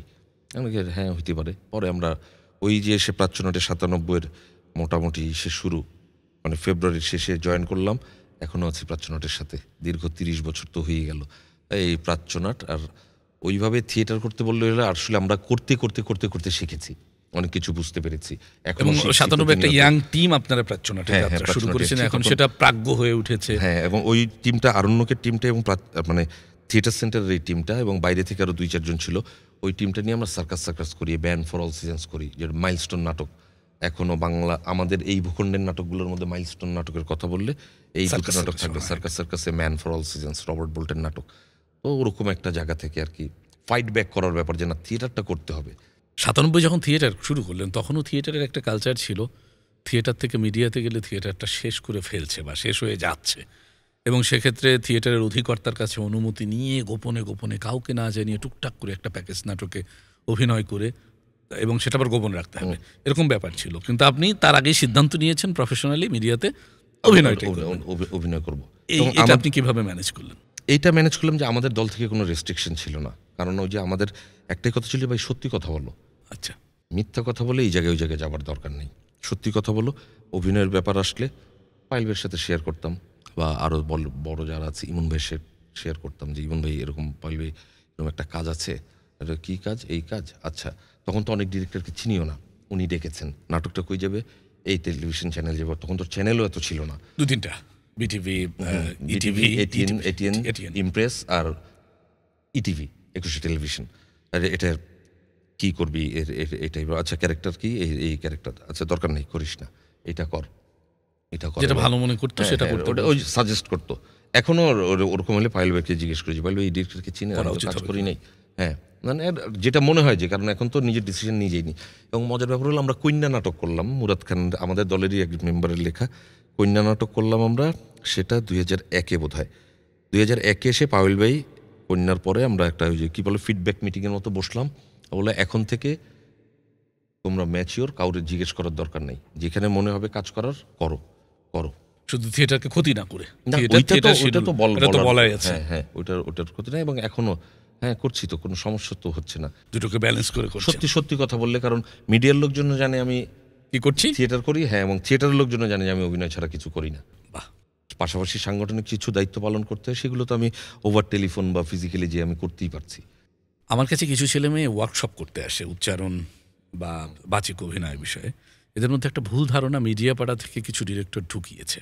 এই সম্পর্কে একটু জানতে, সেটা হচ্ছে যদি সত্যি সত্যি সিনেমার অ্যাক্টর বা অ্যাক্ট্রেস হতে চাও বা নাটকে অর্থাৎ ভিজুয়াল মাধ্যমে কাজ করতে চাও, তাহলে খবরদার থিয়েটার করো না। থিয়েটার করলে তোমার সমস্যা আছে। না, এরকম পেয়েছি এই 2-1 আচ্ছা। মাসে অনেকগুলো মানুষ আচ্ছা, এসছে। এইটা হয়তো এক একজনের বোধ বুদ্ধি বোঝার হয়তো সীমাবদ্ধতার কারণে। থিয়েটার করলে ক্ষতিটা কি? সেটাই তো। বাংলাদেশে, নট অনলি বাংলাদেশ, সারা পৃথিবীতেই থিয়েটার করে বড় বড় অভিনেতারা সেটা বেশি দূরে যাওয়া দরকার নেই। আমাদের হুমায়ুন ফরিদি, মামুনুর রশিদ, আমাদের বাংলাদেশে আলী জাকের, আলী জাকের, আসাদুজ্জামান নূর, শিমুল ইউসুফ, নাজমা আনোয়ার, টলি জহুর, এরা কোত্থেকে আসছে? But বাইরের লোকজন যে পারবে না করতে তা না, কিন্তু উনি তো ওনার মতো করছে। আর আপনি যদি ব্যাপারটা বোঝেন যে আমি এখানে কথা বলছি মাইক্রোফোনে, আমি মঞ্চে যখন কথা বলবো মাইক্রোফোনটা থাকবে অনেক দূরে, আমাকে প্রজেকশনটাও লাউড করতে হবে একেবারে। বা মঞ্চে যখন আমি অভিনয় করি আমার পুরো শরীর অভিনয় করে, কিন্তু এখানে আমাকে দেখা যাচ্ছে ছোট্ট একটা ফ্রেমের মধ্যে, আমি বাইরে চাইলেও আমি যেতে পারবো না।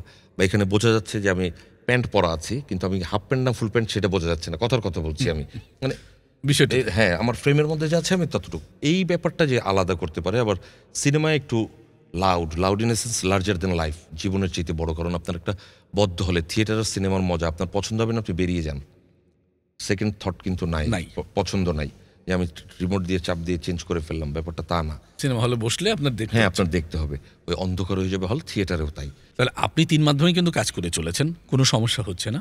তো সে লক্ষ্যেই মঞ্চ, টেলিভিশন, সিনেমা অভিনয়ের গুণগত জায়গার কি পার্থক্য আছে বলে মনে করেন, যেটি সংক্ষেপে বলা যায়? গুণগত মানের কথা বলতে গেলে ক্যারেক্টারাইজেশন তো সব জায়গায় একই রকম, মানে আমার নিজেকে প্রেজেন্ট করতে হবে কিভাবে, সেই ব্যাপারটা হচ্ছে আলাদা। আমার কাছে যদি বলেন যে হ্যাঁ, চরিত্র নির্মাণ সব জায়গায় একরকম। আর আপনি যদি মিডিয়ামগুলো বোঝেন, আপনি থিয়েটারে এক ধরনের টেকনিক অ্যাপ্লাই করতে হয়, আপনাকে ওটা বুঝতে হবে। আপনি ডায়লগ দিতে দিতে দিতে আপনি, এটা তো লাইভ হচ্ছে, থামছে না তো কোথাও, আপনি থেমে কাট করো আবার আসো, ওর অপশন নাই। তো আপনি হেঁটে হেঁটে আপনার আলোটাও আসছে এখান থেকে, আপনার এই আলোটাও নিতে হবে, যেমন যেরকম চেহারায় আপনার স্কেলটা দিচ্ছে হারমোনিয়ামের অনেক দূর থেকে, ওটাও নিতে হবে। আপনার কানটাও, আপনি কিন্তু কথা বলতে বলতে কিন্তু আপনার লাইন শেষ হওয়ার সাথে সাথে আপনি গানটা ধরছেন, ওটাও আপনার কানে একসাথে, অনেক কিছু একসাথে ক্রিয়া করতে হয়, মানে আপনার পায়ের নখ থেকে চুলের আগা পর্যন্ত। সিনেমাটাও সেরকম, কিন্তু সিনেমা আপনার কাটার অপশন আছে, আপনি পরে ডাবিং করছেন, আপনার ফিল দেওয়ার, আপনার মানে সেকেন্ড থট, আপনি আচ্ছা এই শটটা দেখি আরও 3 বার দেখি, আচ্ছা চলো এইবার টেকটা দিব, ভয়েসটা এইবার দিব। একটা দুঃখের সিন, আপনি ভয়েসটা একটু ভারী করে নিয়ে হ্যাঁ চলো যাই, কিন্তু মঞ্চে কিন্তু আপনার ওই অপশন নাই। মঞ্চ 1000 দর্শককে আমাকে শোনাতেই হবে। শোনাতেই হবে। যদিও আমরা ছোটবেলায় যখন শুরু করেছি মহিলা সমিতি গাইড হাউসে মাইক্রোফোন ছিল না, এখন তো আমাদের শিল্পকলা একাডেমিতে মাইক্রোফোন আছে, অনেক আরাম হয়েছে। আর আপনি যদি বলেন যে সিনেমা গেল, আর টেলিভিশন হচ্ছে ওই যে বললাম যে ইসের ছোট অংশ, সিনেমার ছোট অংশ, সিনেমার ছোট অংশ, এবং ছোট অংশ হচ্ছে। আর আপনাকে টেকনিক্যাল অভিনয় করতে গেলে টেকনিক্যাল বিষয় আসলে আপনাকে বুঝতেই হবে, অবশ্যই বুঝতে হবে। অনেকে বলে যে আমি তো অভিনয় করবো, আমি তো নিজেকে ছেড়ে দেবো, এই করবো না। ওইটা ঠিক আছে, একটা সময় এসব হতো, কিন্তু এখন দুনিয়া যেভাবে এগোচ্ছে, একেবারে সময় কম, বাজেট কম, সবাই একটা হাড়ির মধ্যে আছে, আপনাকে টেকনিক্যাল জিনিসপত্র বুঝতেই হবে। এখন মাইক্রোফোনটা আপনি কত দূরে আছে, এটাই তো দর্শকের কান। আমি যে কথাটা বলছি দর্শকের কান, এটা আমি যখন এটার কাছে গিয়ে চিৎকার করি, দর্শকের কানে কেমন লাগবে? সো ওই ব্যাপারগুলা আমি যখন ডাবিং করব, তখন আমার ওই ক্যামেরায় যদি আমার এতটুকু দেখা যায়, তাহলে আমার ভয়েসটা হবে একরকম। আমি দূরে গেলে, যদিও প্যানেলে কাটা মানে কমিয়ে বাড়িয়ে নেওয়ার অপশন থাকছে, কিন্তু তারপরও যিনি শিল্পী তার এই ব্যাপারগুলো বুঝতে হবে। আলোটা কোত্থেকে আসতেছে, বা আমি মনে করেন এই পাটা নাচাচ্ছি, এখন মনে করেন শরীরটা কাঁপছে না, তখন আপনাকে 85 বা 50 লেন্সে ধরবে, তখন তো এই জিনিসটা অনেক বড় করে দেখা যাবে, তখন তো দেখতে অনেক পচা লাগবে। এখন হয়তো বড় জায়গায় দুজনকে দেখা যাচ্ছে একসাথে, তখন কতটুকু কাঁপাবেন? তখন আমি কতটুকু কাঁপাবো? আমার কন্টিনিউটির সাথে তো কাঁপাতে হবে। আমি তখন টাইট হয়ে গেলে তো আমি অল্প কাঁপাইতে হবে একেবারেই। তখন ওই লেভেলে কাঁপালে দেখা যাচ্ছে শুধু কাঁপছি। কন্টিনিউটি মনে রাখার বিষয় আছে। বা মনে করেন আপনি সিনেমার ক্ষেত্রে মজার ব্যাপার যেটা হচ্ছে যে আপনি এখন করলেন, আপনি চল দোস ওর বাসা থেকে বেড়ায় আসি, এই আমরা বেরিয়ে গেলাম দুইজন। ওর বাসায় আমরা ঢুকলাম, ওটা 3 মাস পরে শুটিং হচ্ছে। আপনার মুডটা আপনাকে বলে দিবে অ্যাসিস্ট্যান্ট ডিরেক্টর, ভাই ওইখান থেকে এরকম বেরিয়েছিলেন, আপনার মুডটা ধরার ব্যাপার কিন্তু আর্টিস্টের। শুধু লিঙ্ক দেবে, মুডে হ্যাঁ ঢুকতে হবে। হ্যাঁ হ্যাঁ, মুডের রোল দিল, মুডে ঢোকার টাইম নেন আপনি, অসুবিধা নেই। এই ব্যাপারগুলা, ওই যে বললাম যে টেকনিক্যাল ব্যাপার বুঝতে, এই ব্যাপারগুলো মনে রাখার বিষয় আছে। আর কঠিন লাগে আমার কাছে এখনও ভাই থিয়েটার, কারণ প্রায় আমরা শোয়ের আগে অনেক রিহার্সাল করি, কারণ পুরো ব্যাপারটা তো লাইভ এবং এক টেক, ওয়ান টেক। এবং ছোট একটা ভুল করলে, কারণ ওটার ব্যাক আসার সুযোগ নেই। না, ব্যাকে আসার সুযোগ নেই। ওটার সাথে তো অনেক কিছু জড়িত, সব এলোমেলো হয়ে গেল। কালেকটিভ ওয়ার্ক তো, মনে করেন যে সেট, লাইট, প্রপস, কস্টিউম, অনেক কিছু একসাথে জড়িত। এবং অভিনয় করছি হয়তো মঞ্চে আমরা 5 জন, কিন্তু আমাদের পেছনে কিন্তু আরো 40 জন কাজ করছে, ওদের দেখা যাচ্ছে না। মানে সিনেমা নাটকেও তাই, কিন্তু ওই জিনিসটা আমার কাছে খুব কঠিন লাগে, যে থিয়েটারটা একবারে রান করছি আমরা, আটকানোর কোনো বুদ্ধি নেই। বাহ, তথাপি আপনি বলতে চাইছেন 3 মাধ্যমে কাজ করা দোষের না, বরং পজিটিভ? অবশ্যই। হ্যাঁ, তাহলে অবশ্যই, যদি আপনি পারেন, যদি আপনি এফোর্ড করতে পারেন। 3 মাধ্যমের পার্থক্যটা কম বেশি বুঝে কাজটা করাটা। হ্যাঁ হ্যাঁ হ্যাঁ, আর আপনার জানা থাকলে অসুবিধা নাই তো। আর থিয়েটার হয়েছে একটা রেগুলার প্রসেস, রেগুলার চর্চার জায়গা। যেমন আমরা থিয়েটার করে অন্য মাধ্যমগুলোয় পারি কিনা কাজ জানি না, কিন্তু চেষ্টা করতে অসুবিধা হয়নি কেন, ওই একটা চর্চার মধ্যে তো আমি আছি। এখন বললাম না যে মানুষের সময় কম, বাজেট কম, হাড়ির মধ্যে আছে। আগে এরকম সময় ছিল, যাচ্ছে ওর হচ্ছে না, আচ্ছা আপনার টিকটা কালকে আগামীকাল নেব, এখন কিন্তু আগামীকাল নেওয়ার অপশন নাই। নিলে আবার 1 লাখ টাকা খরচ। হ্যাঁ, ওই টাকাটা কে দেবে? তা আমি করলাম একটা যে, ও মা মা খিদা লাগছে, ভাত দাও। ডিরেক্টর বললো ভাই হচ্ছে না, একটু আপনার টায়ার্ড নিয়ে বলেন। মা, ও মা ভাত দাও। ডিরেক্টর বলছে আমার ঠাস করে আমাকে ওটা করতে হচ্ছে এখন। তা আমি যদি রেগুলার চর্চার মধ্যে থাকি, তাহলে আপনাকে ওই জিনিসটা আমি ডেলিভার করতে পারবো খুব সহজে। একেবারে একটা দীর্ঘ জার্নির পথে আমরা যাচ্ছি, শুনছি, কিন্তু আপনি যে কাজে বড় হওয়া, তত অভিনয়ের মধ্য দিয়ে একটু অভিনয়ের অংশ বিশেষ আমরা এই সেটে বসে একটু শুনতে চাই। অভিনয়ের অংশ বিশেষ, আচ্ছা তাহলে একটা আমি ম্যান ফর অল সিজনসের জায়গা থেকে করব না, আমাদের সার্কাস নাটকের একটা জায়গা আছে যে আমরা একটা শো করতে যাচ্ছি, একটা ভেন্যু থেকে আরেকটা ভেন্যুতে শো করতে যাচ্ছি। তখন নৌকায় দলের, মানে সার্কাস দলের মালিকের সাথে রিং মাস্টারের কথা হয়। তখন ওই জায়গায় রিং মাস্টার মানে ওর পেছনের কিছু কথা টথা বলে, এবং একটা নৌকায় খুব সুন্দর আবহ তৈরি হয়। মানে সার্কাস নাটকের কথা এখনও অনেকে বললে ওই জায়গার কথাটা বলে। তো ওই জায়গায় আমি মানে রিং মাস্টার ডেকে জিজ্ঞেস করে যে তোর তো দেখতে দেখতে অনেকদিন হয়ে গেল, তুই মানে কি করবি কি না করবি। তো ওই জায়গায় একটা সললুকি আছে আমার, ওইটা আমি একটুখানি পড়ে শুনি। হয় কর্তা, একটা একটা করে মেলা দিন পার হয়ে গেল, নিজের এত বড় জীবনটারে দেখে অনেক বড় পাহাড়ের মতো মনে হয়। মনে রাহি কি করি দিশা পাইনি। ছোটবেলায় একবার টাইফয়েড হলি, বাড়ির লোকজন মনে করলো যে বাঁচবো না, বাঁচলেও অঙ্গনই হবে না। কিছুই এলো না, খালি মিজাজটা গেল দেখতো। এই মিজাজটার আর বাগে আনতে পারলাম না। বউয়ের সন্তান হয় না, কয় যে আরেকটা বিয়ে করো। শরীরের সমস্ত শক্তি দিয়ে মারলাম এক লাথি, তারপর তিনি ইন্দুরের বিষ খেয়ে মরে গেল। সেই গড় ছাড়লাম গো কর্তা, ঘুরি আর ঘুরি, নানান ভরণ কাম করি। আনসারেও থাকলাম বছর কয়েক, তারপরে গ্রাম, সার্কাস, ভালো লেগে গেল, থেকে গেলাম। আমি কেন গাড়ি বসলাম কর্তা? এই মাস্টার তোর কি হয়েছে? এরকম জায়গায় এসে ইলিউশনটা আর কি ওই কি দারুণ ভেঙে দেয় আর কি। এই লোকটার জীবনের পিছনের কাহিনী বলে। এটার পুরো নাটকে দেখা যায় এই লোকটা খুব কেয়ারিং, আবার একটা আছে না যে আলগা একটা শেল ব্যবহার করে সে খুব রাগী, এই করে সেই করে, বাট পেছনের মানুষটা কিন্তু খুব কেয়ারিং, আদর আহ্লাদ।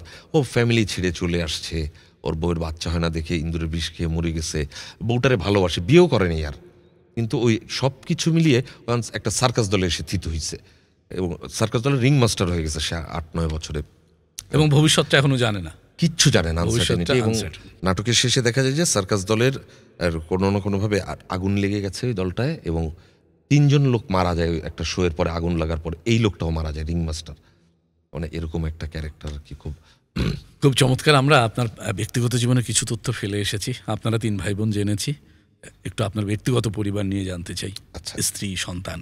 আচ্ছা, আমার স্ত্রী স্নাতা শারিন, উনি একজন নৃত্যশিল্পী, কত্থক নাচ করেন এবং কোরিওগ্রাফার থিয়েটারের। এবং বিয়েটা কি আপনাদের পছন্দ নাকি পারিবারিক? না, বিয়েটা আমাদের পছন্দ এবং পরিবারকে জানানো হয়েছে, পরিবারের সসম্মতিতে আমরা বিয়ে করেছি। দুজনের প্রেম প্রস্তাব পারিবারিকভাবে গৃহীত? হ্যাঁ হ্যাঁ, একদম একদম পারিবারিকভাবে গৃহীত। কারণ আমি বললাম না যে আমি ফ্যামিলির বড় ছেলে।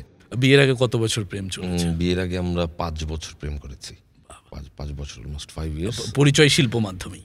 পরিচয় শিল্প মাধ্যমে একটা নাটক করতে গিয়ে ও একটা ছোট্ট অভিনয় করেছিল, তো ওইখানে ওর সাথে দেখা। তারপরে যেটা হয় বন্ধুত্ব, কথা বলা, হা হা হি হি হা হা হি, তারপর এক পর্যায়ে ভালো লাগা, বুঝলাম যে চলবে। হ্যাঁ, দুজন মিলে এই ভালো। হ্যাঁ, আমিও একটু কিরকম যেন দুর্বল হয়ে গেছি, সেও দুর্বল।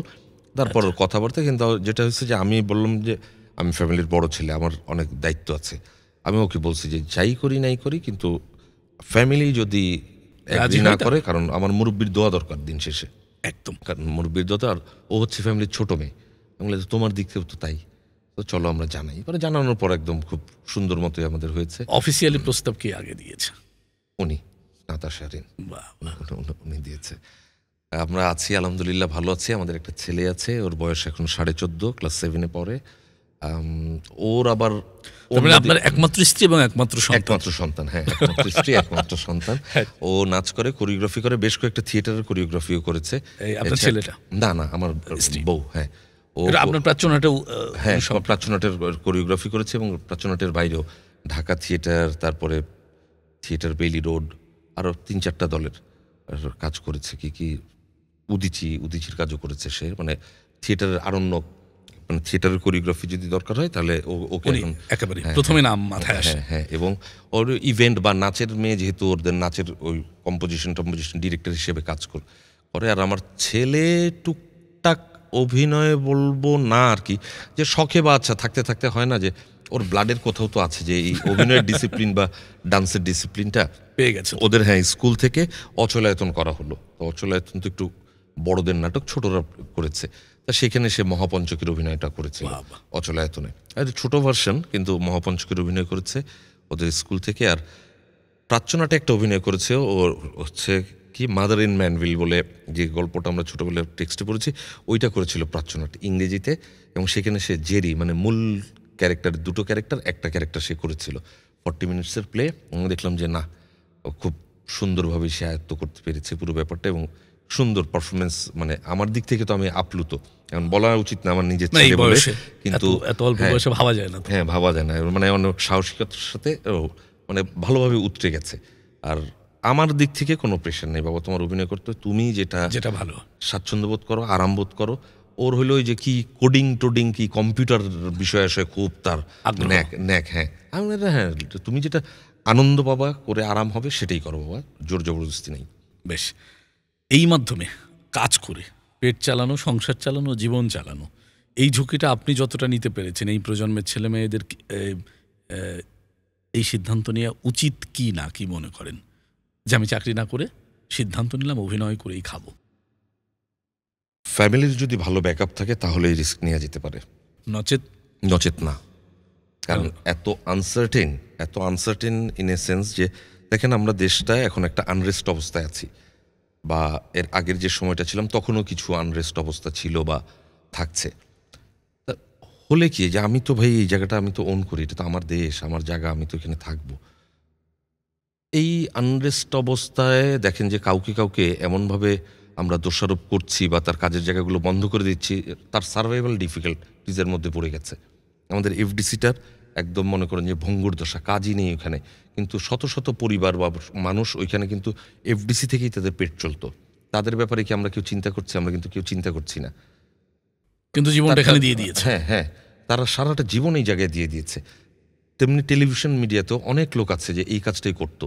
বা কোভিডে আমি মনে করছিলাম কোভিডের পর আমাদের এক ধরনের শিক্ষা হবে, কিন্তু আমাদের ওইটা হয়নি। আমরা খুব দ্রুতই ভুলে গেছি। 5 বছরের মধ্যে কোভিডের পিরিয়ডটা আমরা যেভাবে কাটিয়েছি, পার করেছি, সত্যি মানে একটা ব্যাড প্যাচ ছিল। তো এটা পুরো মানব জাতির ইতিহাসে ভাই, সারা পৃথিবী জুড়ে হয়েছে এটা, যে কে কি করবে, কিভাবে না কি হবে, এরপরে হোয়াট নেক্সট আমরা জানতাম না। সো এই জিনিসগুলো আমার কাছে মনে হয়েছে যে আপনার যদি ফ্যামিলি ব্যাকআপ থাকে দেন আপনি করেন, একেবারে ফ্যামিলি ব্যাকআপ বলতে অর্থনৈতিক অর্থনৈতিক একটা নিরাপত্তা, হ্যাঁ। যে আপনি এক বছর আয় না করলেও আপনার কাজটা করতে পারবেন। কাজটা করতে পারবেন, আপনার খেতে পড়তে অসুবিধা হবে না। মানে যে সংখ্যাটা আপনি বলছিলেন, কোনো মাসে আপনি 25 দিন 25 শিডিউল, কাজ করছি, কোনো কোনো মাসে মাসে 2 2 দিন। দিন। তো 2 দিন যেদিন শিডিউল, হ্যাঁ, ওই মাসেও কিন্তু আপনার খরচ ফিক্স। খরচটা তো আমার তো কমছে না একেবারে। মানে আমার জীবনযাত্রা জীবিকার ওই খরচগুলো তো আমার কমছে না। তো এই জিনিসগুলো, আর আমাদের গভর্নমেন্টের দিক থেকেও আমাদের কোনো পলিসি নেই। আপনি দেখবেন যে আমাদের শিল্পীদের জন্য ওইভাবে কোনো ফান্ডিং নাই, কোনো প্রণোদনা নাই, এবং কিছুই কিন্তু নাই, অ্যাপ্রিসিয়েশন নাই। এবং আমাদের এটা একটা ইন্ডাস্ট্রি, এটাকে প্রফেশনালি ন্যাশনাল ইন্টারন্যাশনালি বিট করা পিচ উচিত। করা, হ্যাঁ, সেই ভাবনাটা নেই, আমাদের কোনো পলিসি নেই ওইভাবে। এটা যদি হতো তাহলে আমাদের বাংলাদেশে অনেক ভালো ভালো কাজ হয়, অনেক ভালো ভালো অনেক বড় মানের শিল্পী আছে। আমরা তো তাদের ওই যে মানে ক্যাটাগরাইজ করে ফেলি যে আয় না ওইটা, আয় না ওইটা না। একজন আপনি সময় দিচ্ছি, আমার মেধা আছে, পরিশ্রম আছে, আমার তো একটা কন্ট্রিবিউশন আছে, আমার চেষ্টা আছে, একটা চর্চা আছে দীর্ঘ সময় ধরে। একজন অভিনেতার কথা যদি আমি বলি, যে একজন আলী যাকের, একজন ফেরদৌসী মজুমদার ঠাস করে হয় না, মানে এটা গাছ থেকে পড়লো আর হয়ে গেলাম, ব্যাপারটা তা না। দীর্ঘ চর্চার মাধ্যমে এরকম একটা জায়গায় সেটা আসতে একজন হয়। শতাব্দী অদূত তাই, বা এই মুহূর্তে একটা ইয়াং ছেলে ভাবছে, কিন্তু ভাবনাটা এমন হলে চলবে না আপনার কথা অনুযায়ী যে এসেই আমি 6 মাসে না, না, না, না, স্টার এটা- হয়ে যাব, ফ্যামিলি চালাবো, গাড়িতে চলবো, ফ্ল্যাট না, না, করবো। না, না, এই এটা- ভাবনাটা এটা- মাথায় রাখলে সম্ভব মুশকিল না। মুশকিল হবে। যেমন আপনি যদি দীর্ঘ রেসের ঘোড়া হতে চান, আপনাকে যদি ম্যারাথন দৌড়ে কি করে, সব কিন্তু 100 মিটারের মতো জোরে দৌড় দেয় না, আস্তে আস্তে আস্তে আস্তে আস্তে আস্তে আস্তে আস্তে আস্তে কিন্তু আপনি টিকে থাকাটা আমি দীর্ঘ রেসের ঘোড়া হতে চাই। মানে আমি জীবনের শেষ দিন পর্যন্ত যেন আল্লাহ যেন আমাকে অভিনয় করার এই সুযোগ দেয়, আমি আল্লাহর কাছে এটা চাই যে আমি যে কাজটা করে আনন্দ পাই, আমি ভাত খেয়ে এটা করে আমার রিজিক নেক হায়াত দেখ, নেক রিজিক দেখ, আর আমি চাই, এটা কি বলে, শেষ দিন পর্যন্ত অভিনয় করতে চাই। আমাকে এখন সব করে ফেলতে হবে এর দরকার নেই। না, আর ওইখানে আমাকে চুজি হওয়ারও কিছু বিষয় আছে। অনেক ধরনের ইভেন্ট মানে প্রোডাক্ট হচ্ছে এখন মার্কেটে, প্রোডাকশন হচ্ছে, এই ইউটিউব এইটা ওইটা এটা, আমার সব করার দরকার নেই তো। আমাকে আমার আপনার হাতে স্ট্যান্ডার্ড, তো দিনে 24 ঘন্টা। হ্যাঁ 24 ঘন্টা, আর আমাকে অনেক পথ পাড়ি দিয়ে এসে আমার মিনিমাম একটা স্ট্যান্ডার্ড তৈরি হয়তো হয়েছে। ফিক্স করতে পেরেছি, বা কাজের একটা মান বা ভলিউম তৈরি হয়েছে। এটা আমি সব করতে গিয়ে নষ্ট করে, সব খেলে বদহজম হয়, সব খাওয়ার দরকার নেই, আমার কাছে তাই মনে হয়। একেবারেই, মানুষের সহজ সরল সীমাবদ্ধতা শিকার আছে। অবশ্যই সীমাবদ্ধতা আছে। একদমই, কি চমৎকার সব কথা শুনছিলাম। আপনার জীবনের অন্যতম কিছু সেরা কাজ, ইতিমধ্যে জাতীয়ভাবে আন্তর্জাতিকভাবে স্বীকৃত গেরিলাতে আপনি ন্যাশনাল অ্যাওয়ার্ড পেয়েছেন। বাবজানের বায়োস্কোপে আপনার চরিত্রের বিশেষত্ব আমরা পাই, এবং আপনার সিনেমার কাজগুলো দেখেছি আলাদা আলাদা চ্যালেঞ্জ নিয়ে, আলাদা আলাদা ঢঙের ক্যারেক্টার। সেটা সবাই আসে নায়ক হইতে, নায়িকা হইতে, কিন্তু আপনার ক্যারেক্টারগুলো দেখা যাচ্ছে হিতে অন্য ঘটনা, ক্যারেক্টারটাকে ফোকাস, এবং ডিরেক্টরও ওইভাবে তৈরি করছে।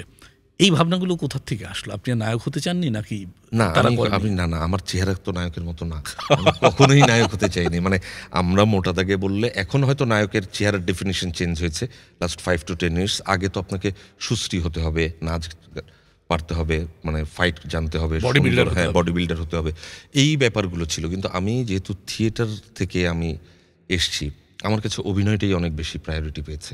আমি হ্যাঁ চরিত্র, আমি যে চরিত্রটা করছি, কোথাও আমি রিকশালা, কোথাও আমি কর্পোরেট অফিসার, কোথাও আমি সেনাবাহিনী প্রধান বা আমি পুলিশের প্রধান, কোথাও আমি জাহাজের ক্যাপ্টেন, আমি জাহাজ চালাচ্ছি, আমাকে তো বিভিন্ন চরিত্রে বিভিন্ন সময় রূপদান দিতে করতে হচ্ছে। আমার তো হাত পায়ে চারটাই, এই 2 চোখ 2 কান, কিন্তু মনস্তাত্ত্বিক জায়গায় অভিনেতার কাজটা তো মূল কাজটা কিন্তু মনস্তাত্ত্বিক জায়গায়।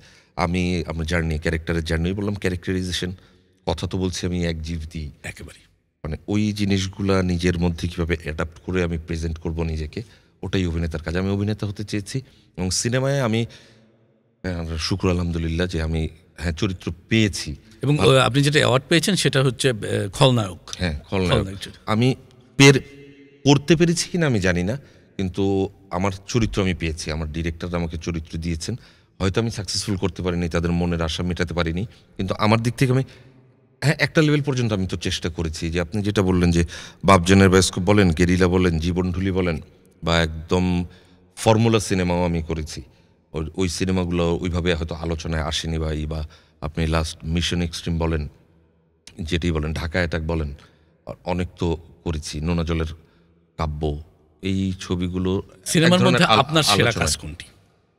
আমাকে বললে আমি গেরিলার কথাই বলবো এখনো পর্যন্ত, গেরিলা। কারণ দীর্ঘ সময় আমরা প্রস্তুতি নিয়েছি, এবং ওটা কাজের যে নাসরুদ্দিন ইউসুফ বাচ্চু, কাজের যে মানে স্টাইল বাচ্চু ভাইয়ের দেখেছি, এবং আমাদের ছেড়ে দিয়েছিলেন আমাদের প্রধান 2-3 জন অভিনেতাকে, মানে তোমরা করো, করে দেখি, আমার মনে হলে আমি ছোট করব বা বলবো, রিহার্সেল করে সময় নিয়ে। কিন্তু স্বাধীনতা So, দিয়েছেন। হ্যাঁ হ্যাঁ, স্বাধীনতা দিয়েছেন বাহ। ওটার অবশ্যই, এবং দর্শক প্রিয়তা পেয়েছি, এবং দর্শক গালি দিয়েছে, কিন্তু দর্শক আচ্ছা আচ্ছা ওই লোক। বা ঢাকায় টাকে আমার সিনেমায়, আমার যখন এন্ট্রি হয় সিনেমায়, আমার একটা হেঁটে আসা আছে, আমি হলে যে চিৎকার শুনেছি, আমার ছেলেকে নিয়ে গেছিলাম, আমার বাবা, আমি চিয়ার করব, সবাই কেন চিয়ার করছে, ও মানে তখন ওটা পুচ্ছি গুলটুস গালটুস, আমি চুপ কর, এসব বলিস না, এটা আপনি পাবলিক মনে করছে তোর বাবা না, শুধু আরো অনেকের বাবা না, আমি বাবা না, মানে অ্যাজ অ্যান অ্যাক্টর, আমি অ্যাজ অ্যান অ্যাক্টর এখন সবাই পছন্দ করছে। বা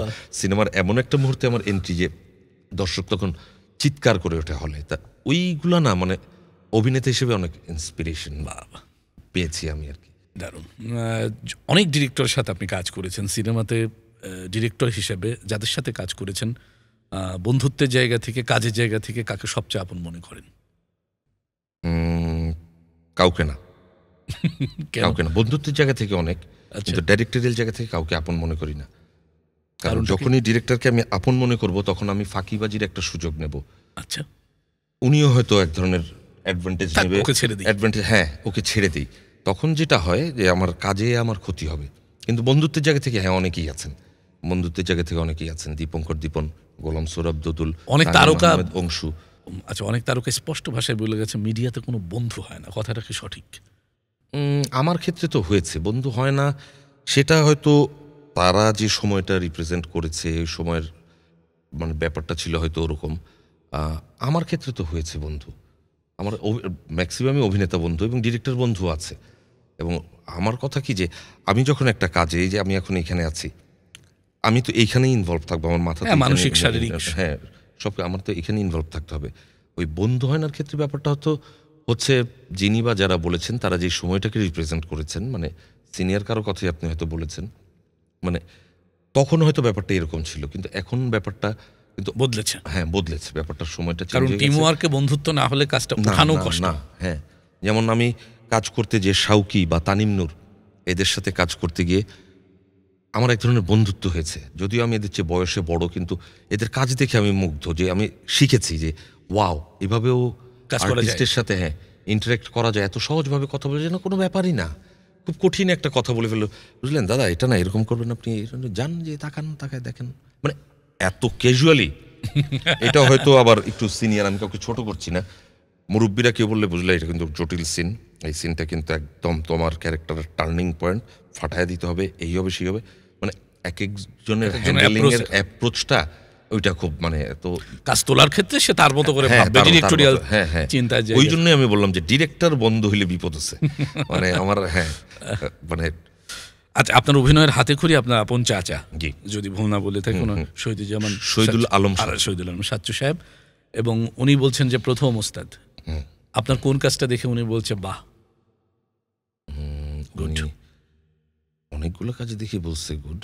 আচ্ছা, উনি আমার মনে পড়ে সাইকেলের টানা নুরুল আহমদের একটা কাজ করেছিলাম, ওইটা মানে তখন আমরা একদম ইয়াং, একটা কত 1999 বা 2000 এরকম সময় করেছিলাম কাজটা, আচ্ছা, প্রচার হয়তো হয়েছিল তারপরে, ওই কাজটা দেখে ওয়াও এই খুব ভালো হয়েছে, দেখার পর বিটিভিতে অন এয়ার হয়েছিল, ফোন করেছিলেন, ওইটা তো একটা বিরাট, হ্যাঁ ওটা একটা বিরাট প্রাপ্তি, মানে মানে গুরুর কাছ থেকে পাওয়া সরাসরি প্রাপ্তি। শোনা। হ্যাঁ, তারপরে আতিক ভ্যারিয়ার একটা কাজ করেছিলাম আমরা, চিঠি বলে, শিবব্রত বর্মনের, তো ওইখানে ইন্ট্রোতে আমার একটা ভয়েস ওভার আছে, আমি একটা পড়ি যে 26টা চিঠি নিয়ে গল্প, 26টা চিঠি একজন পোস্টম্যানের কাছে ট্রাঙ্কে থাকে, পোস্টম্যানটা মারা যায়, তারপরে তার ভাগ্নে আসে যে মামার একটা ট্রাঙ্ক আছে, ট্রাঙ্ক খুলে দেখে 26টা চিঠি পোস্ট করে নেই, কেন পোস্ট করে নেই, আচ্ছা সে মনে করে আচ্ছা মামা মরে গেছে, আমি তাহলে পোস্ট করি।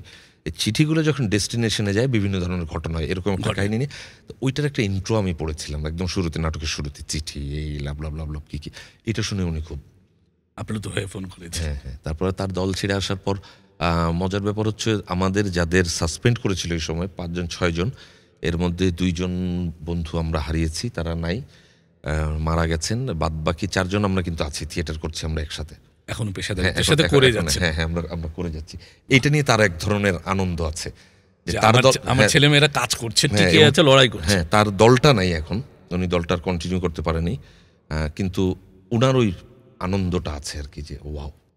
বাহ! বাংলাদেশের ক্ষেত্রে কো আর্টিস্ট হিসাবে পাওয়ার আক্ষেপ ভেতরে আছে এমন কোনো মানুষ আছে কিনা এখন? আমি যেমন বাংলাদেশে যারা অভিনেতারা আছেন কো আর্টিস্ট হিসেবে শাকিব খানের সাথে অভিনয় করতে চাই, আমার করা হয়নি। উনি যেহেতু দুর্দান্ত, এতদিন ধরে ইন্ডাস্ট্রি অবশ্যই কন্ট্রিবিউট করছেন উনি, ওনার কাছে আপনি সাথে কমার্শিয়াল কাজ করলে- অনেকগুলি তো মধ্যে করেছেন, হ্যাঁ, কিন্তু সাকিবের সাথে সাথে কাজ আমার করা এখনো হয়।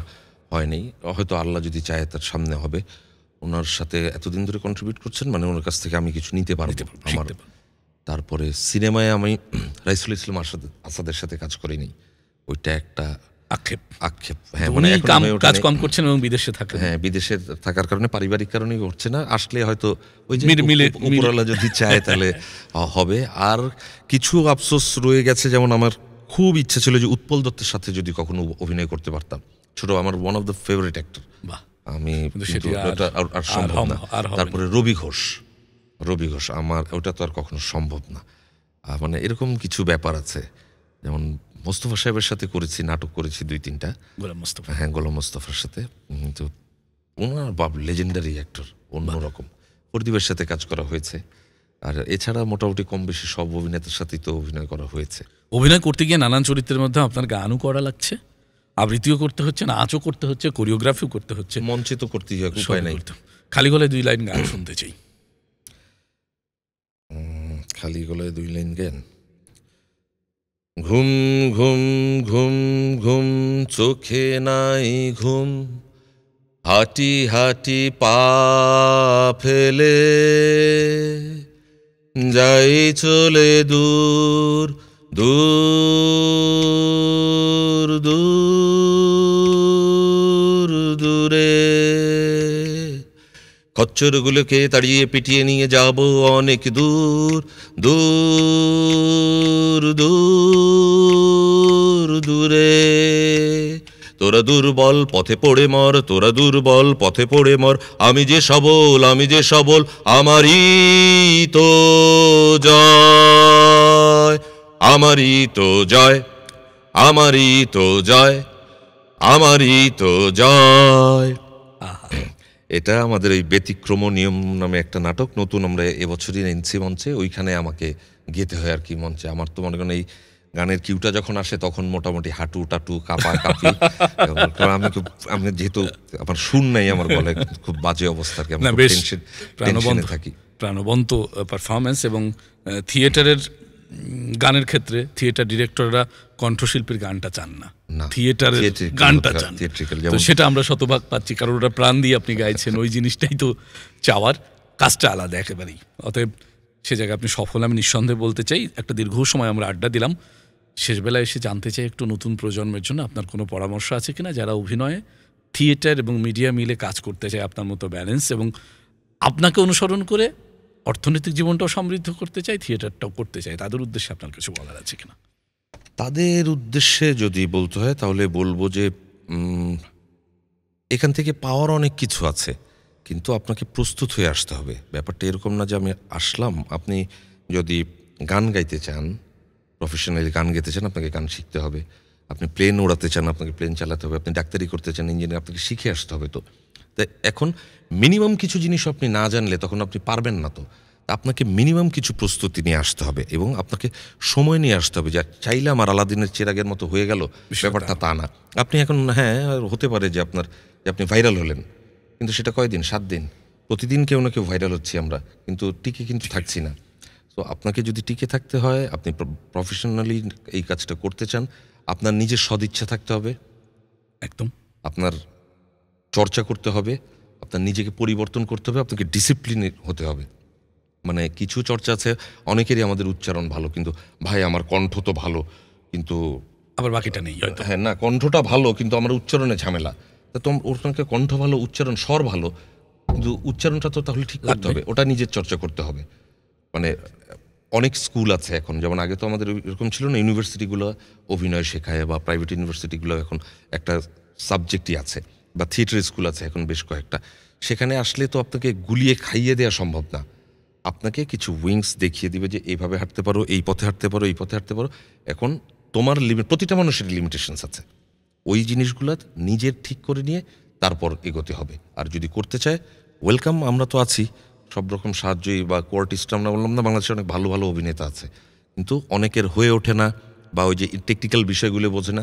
সো শুধু নিজের আগ্রহ চর্চার কথা এই জন্য বললাম যে টেকনিক্যালি কাজ করতে গেলে আমাকে আলোটা যেমন বুঝতে হবে, শব্দযন্ত্রটাও বুঝতে হবে, আমি কতটুকু জোরে বলছি, কতটা আস্তে বলছি, এ সব কিছু মিলিয়েই অভিনয়। বাহ, আশা করি যারা নতুন আসতে চাইছেন আমাদের আজকের দীর্ঘ আড্ডা এবং শেষের এই পরামর্শ এটা মাথায় রেখে আসতে হবে। আর মাঝখানে একটা কথা বলেছেন, পেশা হিসেবে নিতে হলে পারিবারিক সামর্থ্য, হ্যাঁ। এটা ভেবে আমরা যেন আসি, একেবারে পরিবারকে না ভাসিয়ে দিই। হ্যাঁ, না ভাসিয়ে দিই। যেমন পরিবারেরও কিন্তু আপনার প্রতি একটা আশা থাকে যে আমার ছেলেটা এই করবে, আমার ছেলেটা কন্ট্রিবিউট করবে, আমাদের মিডিল ক্লাসে যা হয়। এবং পরে আপনি এসে দেখা গেল যে এখানে আসলেন, 6 মাস কাজ করলেন বা বছর দিয়ে কাজ করলেন, হ্যাঁ গিয়েছিলাম, আমার তো কিচ্ছু হয় না, দৌড় ফালতু এইসব বলার মানে আপনি সুযোগটা করে দিবেন না আর কি। বা আপনিও নিজে ভাববেন না 3 বছর পরে যাবেন, হ্যাঁ, আপনি বলছিলাম 3 বছর পরে আপনি একজন বড় স্টার হয়ে যাবেন, বা এটা মনে করার কোনো কারণ নেই। প্রতিটা মানুষের এতদূর আসবার পথে তার চর্চা আছে, পরিশ্রম আছে, মেধা আছে, সব কিছু মিলে, এবং সোশ্যাল কানেকশন আছে আর কি। আপনি অভিনয়টা এমন একটা জিনিস যে মানুষের মনস্তত্ত্ব নিয়ে কাজ করা, তো আপনি যদি মানুষের সাথে ইন্টারাক্ট না করেন আপনার কিন্তু হবে না। একটা লেভেল পর্যন্ত আপনি যেতে পারবেন, এর বেশি যেতে পারবেন না। সো কানেক্টেড থাকতে হবে মানুষের সাথে। বাহ, খুব চমৎকার আড্ডাটা আমাদের ফলপ্রসূ, এবং আমরা মনে করি দর্শক যারা দেখবে তাদেরও অনেক ধরনের দর্শনগত জায়গা, এবং গণমাধ্যমে যারা কাজ করতে চান তাদের জন্য একটা দারুণ কিছু দিক নির্দেশনা এবং সতর্কতা সব সহ আমরা পেয়ে যাব।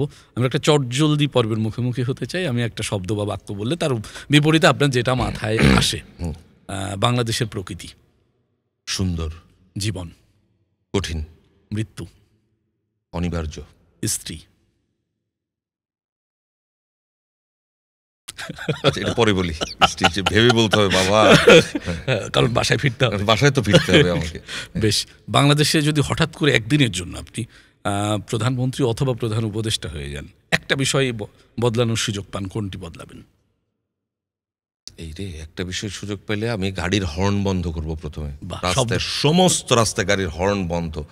বাহ। কার কোনো হর্ন বাজাতে পারবি না কেউ, ওই একটা দিনের জন্য হর্ন বাজাতে পারবি না। তাহলে কি আরাম হয় তুই দেখবি। কারণ দেশের বাইরে থেকে আমরা মাঝে মধ্যে দেশের বাইরে যাওয়া হয়, আপনিও গেলে আসবেন, আপনি এয়ারপোর্টে নামার পর দেখবেন আপনার মাথা ধরে গেছে বাসায় আসতে আসতে, এত আমরা হর্ন বাজাই।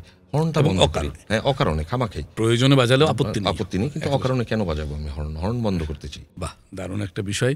অভিনেতা না হলে আর কি হতেন বলে মনে করেন? অভিনেতা না হলে হয়তো সরকারি চাকরিজীবী হয়ে যেতাম। বিবাহের আগে কোন ধরনের মেয়েকে প্রেম প্রস্তাব দেওয়ার জন্য ভাবতেন? তাদের বৈশিষ্ট্য কেমন ছিল? উড়াধুরা, ওরা তো ঢিঙ্গাচিকা।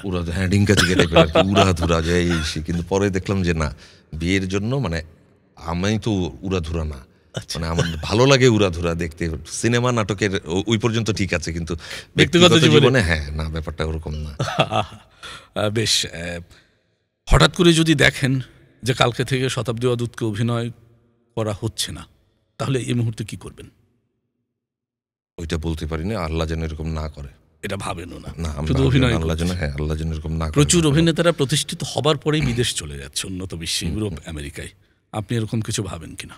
না, আমি এরকম কিছু ভাবি না। কারণ আমি তো আমার একটা লেভেল পর্যন্ত যেতে পারিনি। আমার কাছে মনে হয় যে আমার আরো কিছু দেয়ার আছে এই দেশকে, দেয়ার এবং করার আছে। হ্যাঁ, করার আছে, আমি ওটা করতে চাই। কিন্তু অনেকে তো প্রতিষ্ঠিত হয়েই চলে যাচ্ছে একেবারে গণগুণে। না, ব্যক্তিগত ব্যাপার। আমি এটা কিভাবে বলি যে তার ব্যক্তিগত ব্যাপার, এবং সে হয়তো সিকিউর ফিল করছে বা আরো বেটার অপশন পাচ্ছে ওইখানে, অন্যান্য কাজের অপশন আছে তার, তাই হয়তো যাচ্ছে। বাংলাদেশের রাজনীতি একটা লেভেল পর্যন্ত তো ঠিক আছে, রাজনীতি ছাড়া আমাদের মতো এরকম তৃতীয় বিশ্বের দেশ চলবে না। কিন্তু এটা নিয়ে আমরা বেশি লেবু কচললে তিতা হয়ে যায়, তো আমরা তিতা মানে ফেলছি। কারণ আপনি দেখবেন যে ইউপি ইলেকশন হইলেও সেখানেও মনে করেন যে মারামারি হয়ে মানুষ মারা যাচ্ছে।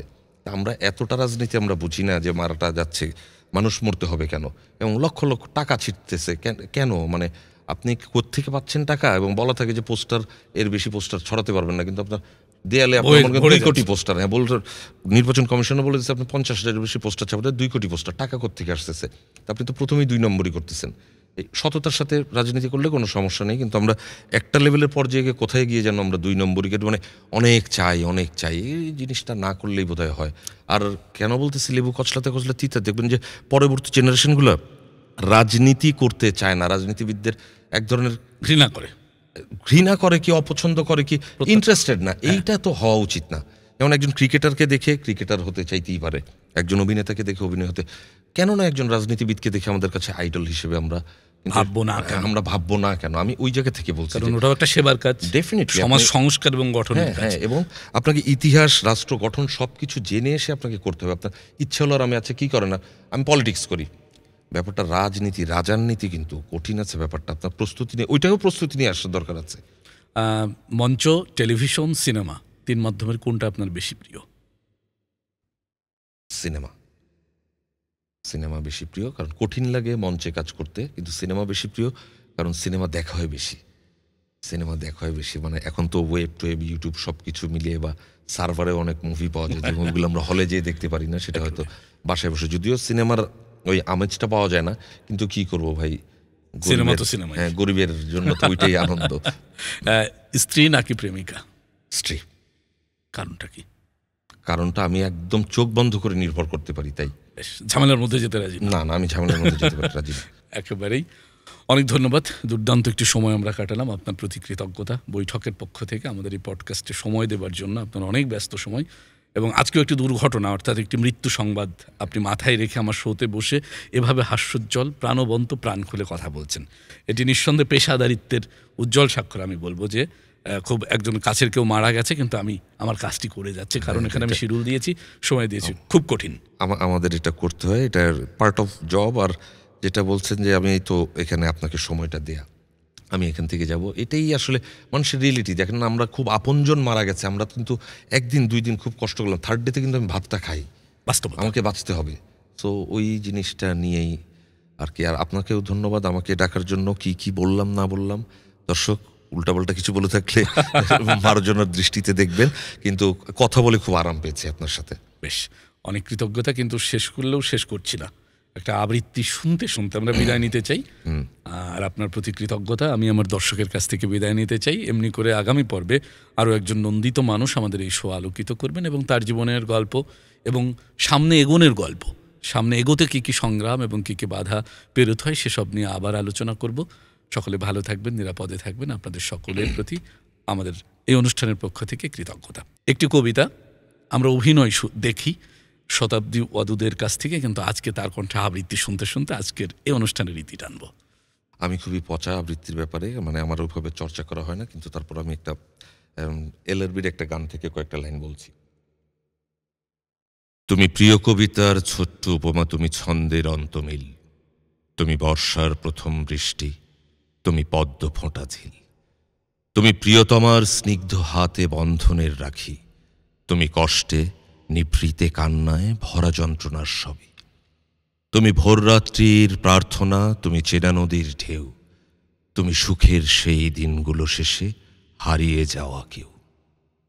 তোমার হাতেই স্বপ্নের শুরু, জানি তোমার হাতেই শেষ, ভালো লাগা ভালোবাসা তুমি আমার বাংলাদেশ, আমার বাংলাদেশ।